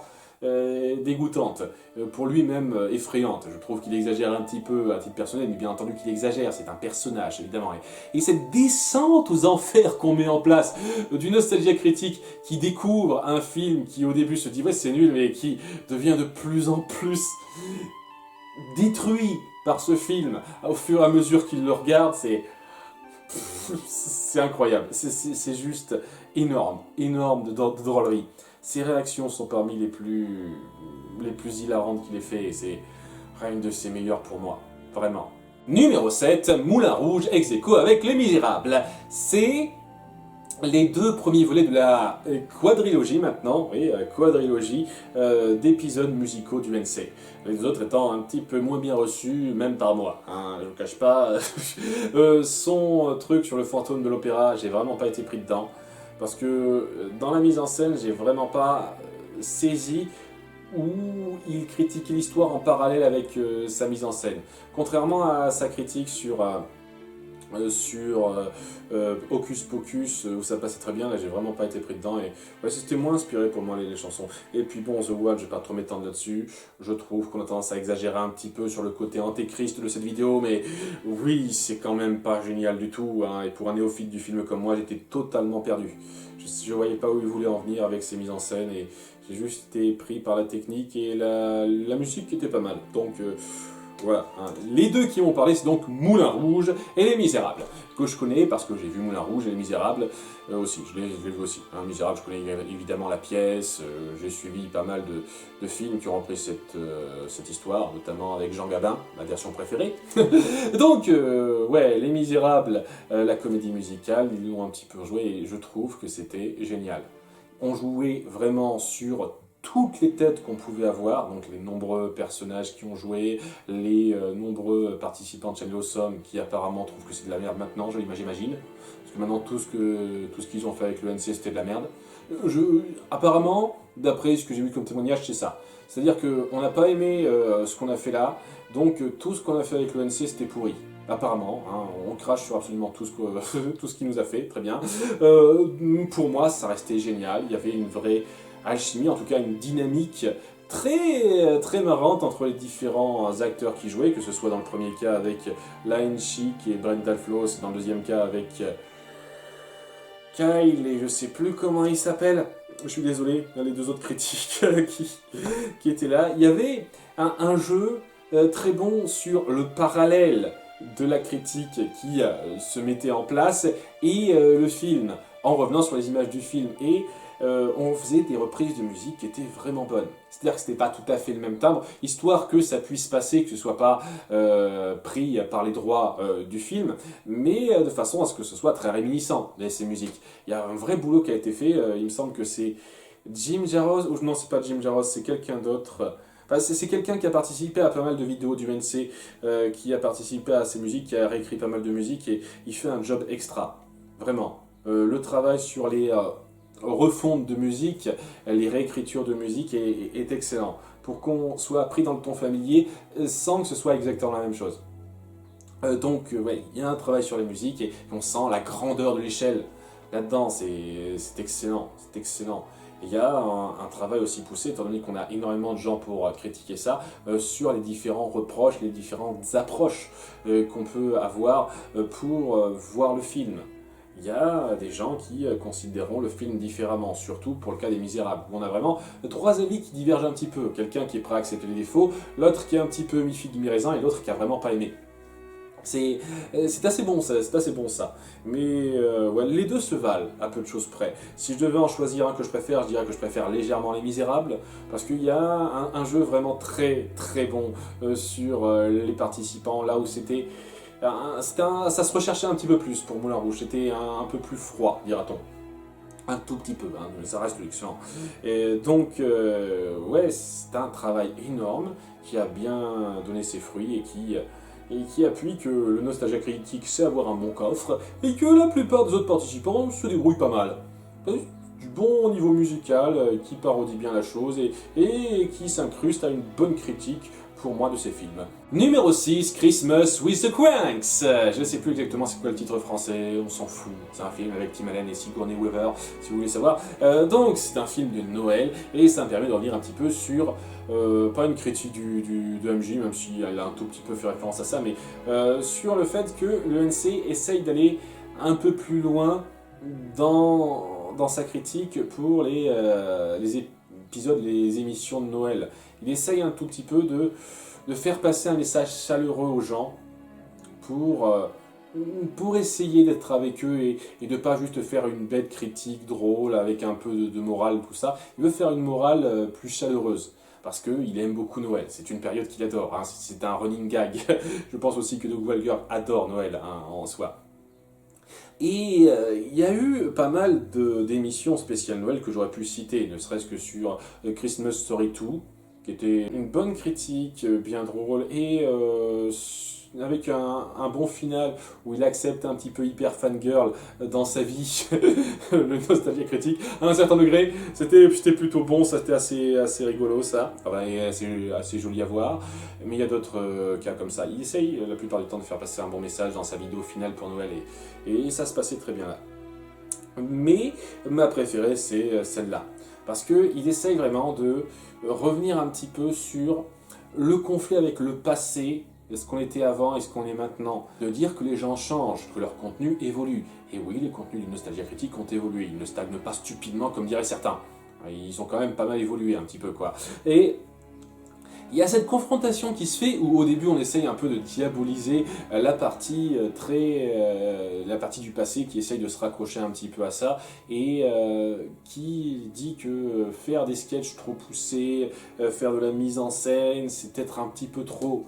Le but, ce que veulent les gens, c'est quelque chose de simple. Simple et direct.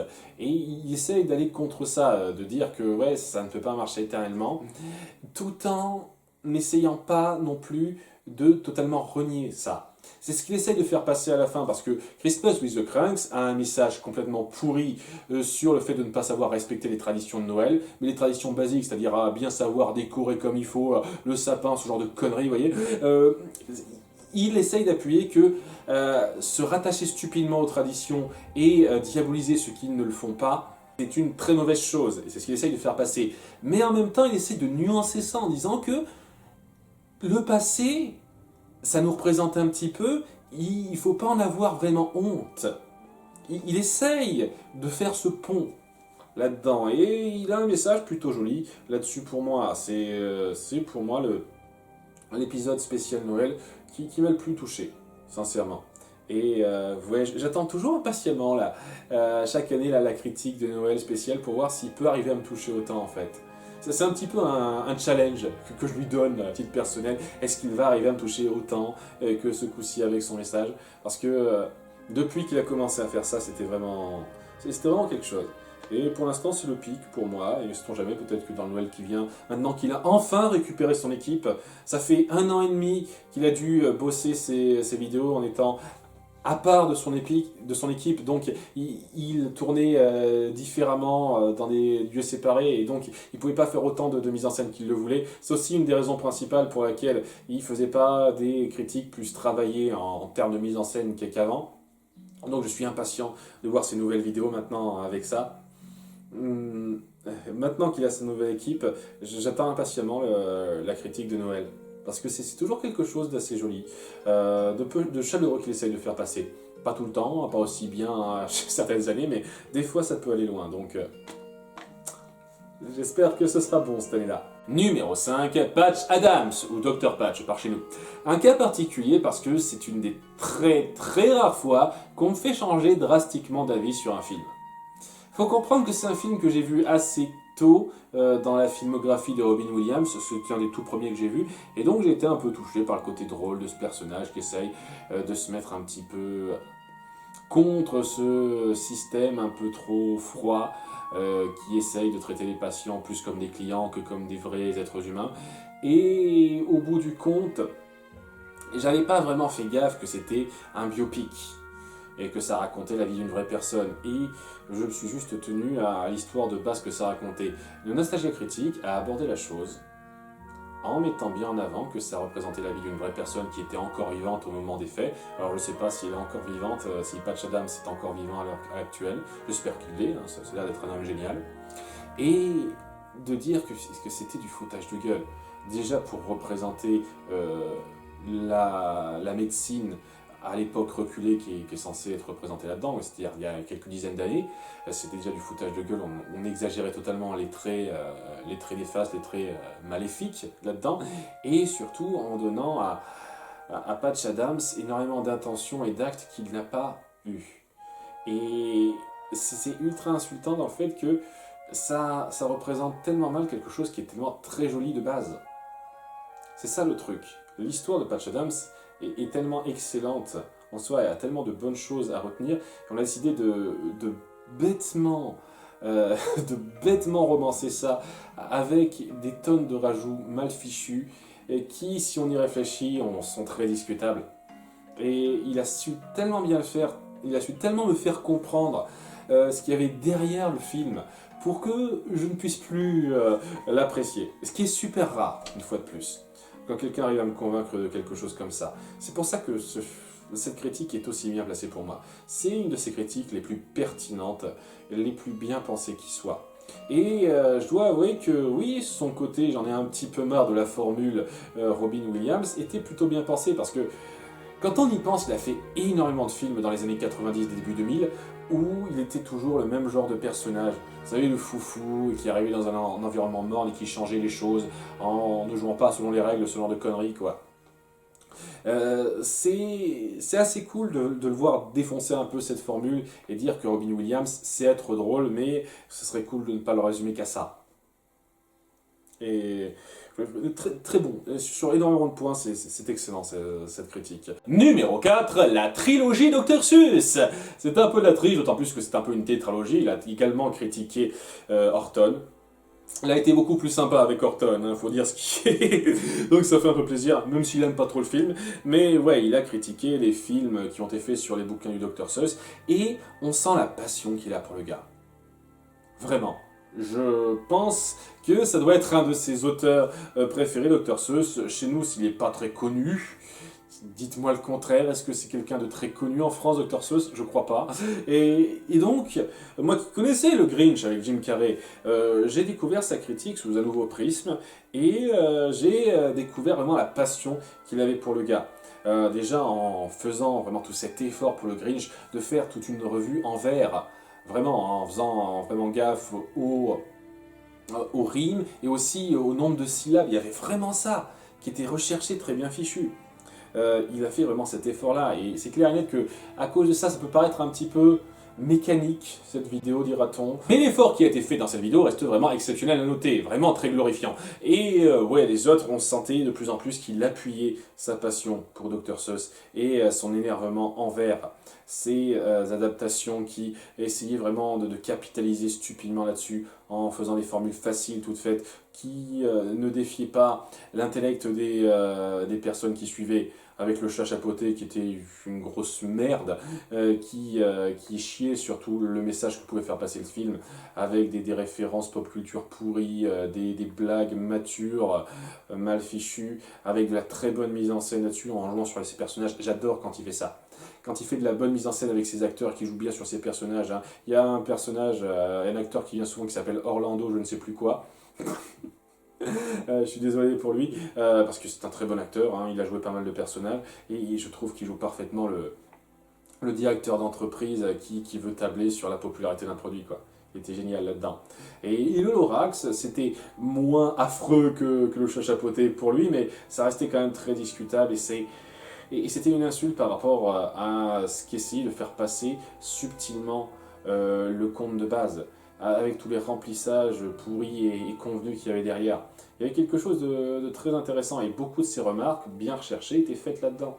Il y a vraiment cette envie de rendre justice à ces histoires de sa part, et cette envie, cette passion, elle se ressent totalement dans chacun de ces films. Enfin, dans chacune de ses critiques de films. Numéro 3, IA, intelligence artificielle. J'aime beaucoup le recul que prend le Nostalgia Critique sur les intentions derrière une œuvre. C'est quelque chose qu'on ne fait pas tout le temps, mais le faire de temps en temps, c'est quand même très, très louable. Hein. On ne va pas faire ça à chaque fois qu'on va voir un film. Hein. Et MJ ne le fait pas tout le temps, quoi. Il ne prend pas du recul. Oh, mais qu'a voulu faire l'auteur, tout ça, tout ça. Oh, je fais gaffe à absolument tout. Non, hein. Quand on regarde certaines de ses critiques, il ne le fait pas tout le temps, merde. Donc, il y a vraiment ça qui est mis en place. Et tout le trajet vers cette compréhension, sur le fait qu'il voue un culte un petit peu à Stanley Kubrick et qu'il va un peu retomber de ça à la fin, en comprenant que l'erreur qui a été faite à la fin de IA, et je suis assez d'accord avec lui, énormément de gens disent « Ah non, mais je trouve pas que c'est une erreur », je trouve quand même que ça gâche un petit peu la chose de balancer une espèce d'happy end après une fin assez froide et ouverte comme ça, hein, en ce qui me concerne, mais bon, je suis assez d'accord avec lui là-dessus. Et le fait de revenir un petit peu sur cette considération en croyant que c'est à tort la faute de quelqu'un alors que c'est la faute d'un autre, c'est assez bon. Et il se juge un peu lui-même pour ça, en essayant de faire un parallèle pas particulièrement subtil avec une parodie hilarante. Hilarante de TMZ, qui est un programme moisi pour les décérébrés qui se contentent de raconter des ragots stupides sur les stars. Il leur en met bien une raclée à cela, quoi. Il les supporte tellement pas. C'est dingue. Ah oui, vraiment, s'il y a bien un truc pour lequel on peut pas dire que il c'est juste de la caricature, il fait ça en bonne foi. Non, il les déteste. Mais vraiment. Et je le comprends, hein, parce que vraiment, la pratique de ce genre d'émission est à chier. Voilà, il le fait parfaitement. Il y a vraiment une caricature de TMZ qui est super drôle, et à côté de ça une analyse, une critique du film, donc très classique, mais couplée à une analyse et un retour sur comment il le voit par rapport à ses réalisateurs, très très bon, très drôle, très, très touchant aussi un petit peu. C'est très bien fichu à ce niveau-là, c'est une de ses critiques les mieux travaillées en ce qui me concerne. Numéro 2, Alone in the Dark et Blood Rain. Ce sont les deux films traités avec Spoonie et Linkara. Et même si maintenant, en tout cas Linkara, je ne sais pas trop pour Spoonie, le considère très mal, je ne dirai jamais que ça se ressent, en tout cas ici. Parce que c'est hilarant. C'est hilarant, et ces trois-là forment un trio imparable. Ils savent que ce sont un petit peu les trois plus grands noms presque du site à un certain degré, et ils ont chacun une personnalité très particulière qui se démarque bien. Et lorsqu'on les met ensemble, il y a un mélange qui s'opère dans les réactions des autres, dans les petites remarques que peuvent faire certains, les points où ils se rejoignent, où ils jouent ensemble, qui est juste parfait. Ils passent tellement bien ensemble, il y a une symbiose presque entre ces trois-là lorsqu'ils critiquent, et c'était juste génial. Et pour critiquer du Weibo, là, des films tellement nuls à chier que c'est facile d'écrire une critique là-dessus. Mais étant donné qu'on joue sur les considérations des 3 personnages qui écrivent ensemble les sketchs, il y a quelque chose de vraiment bon là-dedans qui ressort, qui rend ça juste jouissif à voir. Et également frustrant parce que, punaise, ça ne se fera plus jamais. Je veux dire, le Nostalgia Critique ne fera plus jamais de vidéo avec Linkara. Après la façon dont Linkara le traite maintenant, ça me surprendrait beaucoup. Spoonie, je sais même plus où il en est. La dernière fois que j'ai entendu parler de lui, il était vraiment 6 pieds sous terre presque. Il était complètement à l'ouest, il avait perdu tous les fonds qu'il pensait gagner des autres en foutant rien sur sa chaîne. Il est devenu presque une loque de ce que j'en ai vu, donc j'ai vraiment énormément de peine pour lui, mais c'est un peu lui qui s'est mis dans ce trou aussi, donc j'ai pas non plus le plaindre trop. Donc ouais, la situation étant ce qu'elle est, on n'aura jamais d'autres critiques de ces 3-là ensemble. Alors que punaise, c'était la rencontre parfaite. C'était juste symbiotique, vraiment symbiotique la façon dont ils jouaient ensemble tous les 3 et les nombreux sketchs qu'ils ont trouvés. Hein, si je devais en citer un que je préfère légèrement Blood Rain, parce qu'il y a tout un jeu en plus de ça sur les différents acteurs qui jouent avec eux. Hein. Il y a également les acteurs qui sont toujours présents de Nostalgia Critique, et aussi le Cinéma Snob qui a sa petite apparition qui est géniale pour illustrer une connerie du film, quoi. Il y a tellement de choses géniales là-dedans. Et pourtant, c'est pas tout à fait mes critiques préférées, même si c'est facilement les plus drôles pour moi, parce que je préfère, numéro 1, le dernier maître de l'air. Je sens que je vais faire plaisir à certains, là. Oui, le dernier maître de l'air est ma critique préférée du Nostalgia Critique, parce que il a fait un effort pour s'y atteler. Et donner un point de vue d'un fan, de quelqu'un qui découvrait la série. Et vraiment, il a découvert la série sans avoir d'a priori. Il s'est dit, ok, je vais découvrir ça, je vais voir ce que ça donne. Et il a fini par devenir fan. Il a fait un effort d'abord pour découvrir ça, parce qu'il voulait faire un événement de la vidéo. Il voulait pas juste en faire une critique comme ça d'un mec qui n'y connaissait rien, parce qu'il savait que ça avait mal marché avant. Là, il s'est dit, non, je sais que c'est un film dont on parle beaucoup. Et j'ai le sentiment que ça m'apporterait quelque chose d'avoir plus de bagages derrière. Donc il a fait le visionnage de la série, il s'est fait sa propre opinion. Vraiment, il n'a pas été influencé par les autres, il a découvert ce qui lui a plu. Il y a eu une scène particulière qui l'a fait chialer, qui n'a fait chialer personne d'autre, mais c'est lui ça l'a fait chialer. Donc c'est vraiment son avis, il s'est vraiment fait sa propre opinion. Et il a abordé le film avec ce point de vue-là, et c'était jouissif. Jouissif de voir quelqu'un défendre la série de façon aussi enjouée que moi. J'avoue, donc il y a le côté très personnel là-dessus, hein, c'est une liste personnelle, et pointer ce qui fait que ce film se ramasse, et pas juste d'un point de vue de l'adaptation. Parce que je vais revenir un petit peu là-dessus, hein, excusez-moi d'insister sur ce point-là, mais je commence déjà, d'une part, à en avoir un petit peu marre.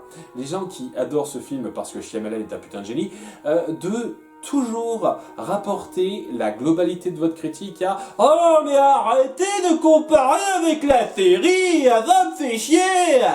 Mais cassez-vous, merde, c'est de la critique comparative, c'est normal, quand on connaît la série, de faire ça. Putain. Et sérieusement,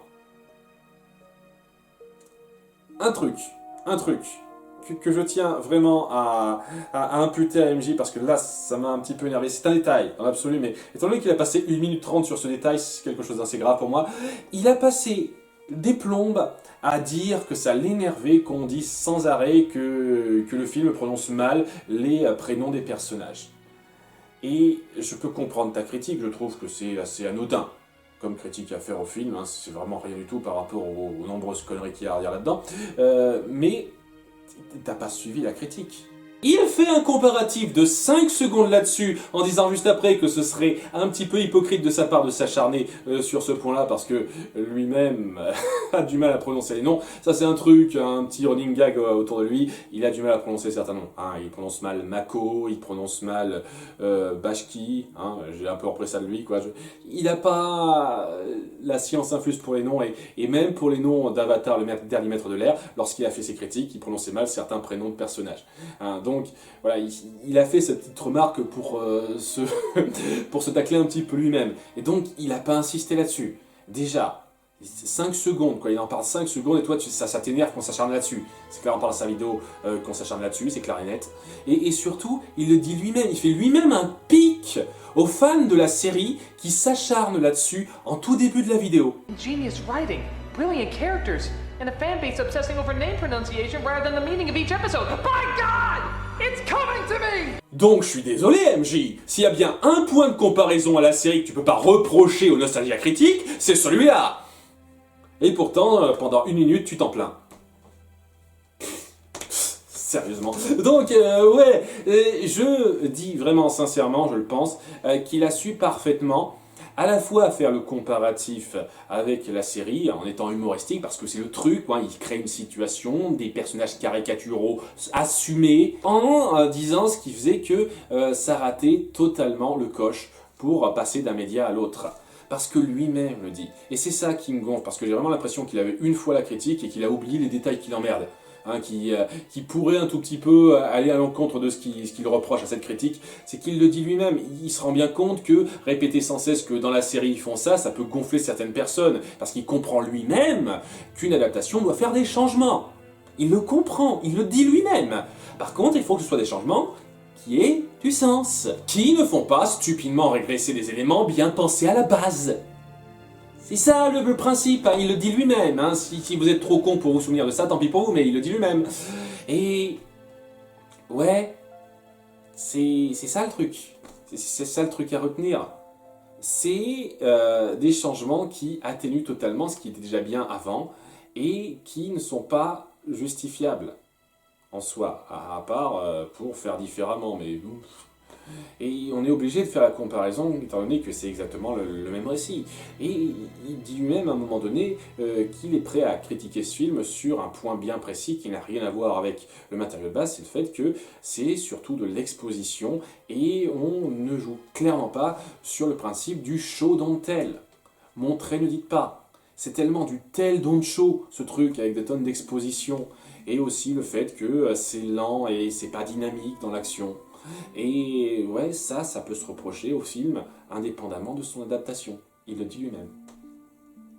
Et il dit quand même que, étant donné que de base on avait quelque chose qui était rythmé dans l'action et qui savait faire du show don't tell bien fait, il y a clairement une grosse perte, hein, une énorme perte qui se fait, quoi. Et le fait que les gens ne comprennent pas ça et se disent juste ça m'énerve qu'ils comparent ça avec la série, ça me saoule, putain. Ça me saoule. Vous savez quoi? Vous adorez ce film? Est-ce que vous pourriez arrêter de venir nous reprocher, nous qui sommes fans de la série, de comparer la série au film et juste dire voilà, j'aime ce film pour telle ou telle raison. Voilà ce qui m'a plu, je suis prêt à développer ce qui m'a plu dans ci ou ça. Bien, faites-le. Arrêtez de nous reprocher à nous d'avoir un bagage culturel différent du vôtre. Parce que ça commence à me saouler, ça. Mais en soi, cette critique, c'était juste de la très bonne mise en scène, ça jouait parfaitement sur les personnages. Un hommage très sympathique au dessin animé sans en faire trop des caisses. Et vraiment de très bonnes idées, des réactions parfaitement drôles. Et oui, c'est clair et net qui reprend certaines critiques déjà faites, mais je suis désolé, c'est comme quand le JDG se défend face aux critiques qu'on lui fait en comparaison à la VGN. Il y a certains trucs qui sont tellement évidents à noter, évidemment qu'on va les noter. Hein, la VGN dit qu'un truc est mal fichu dans le jeu, moi si je traite ce jeu, moi aussi je vais dire que c'est mal fichu ce truc. Je vais pas trouver quelque chose de différent juste pour être différent. Je trouve qu'il a parfaitement su résumer tout ce qui n'allait pas dans la reprise de cette histoire, dans la mise en scène, dans énormément de choses qui tuaient totalement toutes les ambitions, tout le potentiel super fort que ça promettait, en faisant de la très bonne mise en scène à côté pour ses sketchs avec ses personnages, en se moquant un petit peu lui-même de son côté cheap à un moment donné. I mean, God, can you guys imagine constantly misrepresenting characters by constantly getting their skin colors wrong? Shameful. Unforgivable. Ce genre de petits détails comme ça, où il se moque un peu de lui-même régulièrement, je trouve que c'est toujours bienvenu. Ça montre que le personnage a de l'humour, vraiment. Avoir de l'humour, c'est savoir se moquer de soi-même, et il le fait de temps en temps. Toutes ces choses-là font que cette critique, en plus d'avoir un lien affectif avec moi, parce que voilà, c'est revenir sur une insulte à une série que j'adore, Tous ces points font que cette vidéo est extrêmement réussie et la plus fun et la plus satisfaisante à regarder sur sa chaîne en ce qui me concerne. Et c'est dire parce qu'il y en a beaucoup de très réussis. Hein, toutes celles que je vous ai citées ne représentent clairement pas la totalité des vidéos que je vous conseillerais de regarder. Il y en a certaines que j'aime moins, c'est sûr. Il y en a certaines qui sont discutables, c'est évident. Nostalgia Critique n'a pas fait que des vidéos géniales. Il a fait des vidéos moyennes, passables, certaines même que je dirais même jusqu'à qualifier de mauvaises, un petit peu. Et une fois de plus, si vous avez tenu jusque-là et que vous n'êtes pas juste venu pour me voir gueuler sur MJ, c'est pas impossible que je vous fasse une liste comme ça, pour bien appuyer que je sais reconnaître ce qui est mal fait dans le Nostalgia Critique. Mais tel quel, voilà la liste des 15 meilleures critiques de Nostalgia Critique selon moi. Si vous connaissez, ce qui n'est pas forcément le cas, parce qu'à nouveau c'est un critique anglophone, et même s'il y a eu pas mal de traductions de ce type, c'est pas impossible que vous soyez passé à côté. Mais si vous connaissez, n'hésitez pas à faire partager vos vidéos préférées du NC. En ce qui me concerne, je tenais vraiment à faire cette vidéo après avoir vu la vidéo de MJ pour faire du positif un peu sur le gars parce que j'ai l'impression que depuis pas mal de temps il se fait chier dessus de façon abusive. C'est pour ça que j'ai reporté le Zeritop que j'avais prévu pour ce mois d'août au mois prochain parce que ça me paraissait important de faire ça au plus vite. Et j'espère vraiment que ça aura su vous intéresser un peu, ceux qui ne connaissaient pas, pour voir un peu le travail du gars et vous faire votre idée vous-même. Vraiment, il y a énormément de traductions du Nostalgia Critique. Hein. Faites-vous votre idée vous-même et jetez-y un œil avant de vous fier simplement à ce que MJ dit. Et à peut-être rallier les quelques personnes qui, comme moi, pensent que le NC vaut encore le coup. Et vous n'êtes pas nombreux, mais si vous êtes là, manifestez-vous, merci. En tout cas, je vous remercie d'avoir suivi ça. A bientôt pour de futures vidéos. Ne venez pas embêter MJ sur sa chaîne ou quoi que ce soit. Ce n'est pas un appel de guerre, c'est juste une réaction à ses vidéos. Je ne trouve vraiment pas que c'est devenu persona non grata pour moi ou quoi que ce soit. C'est loin d'être le cas, mais c'est juste une vidéo qui m'a un peu irrité de sa part. Je le précise une nouvelle fois et je vous donne rendez-vous pour de nouvelles vidéos. Bye!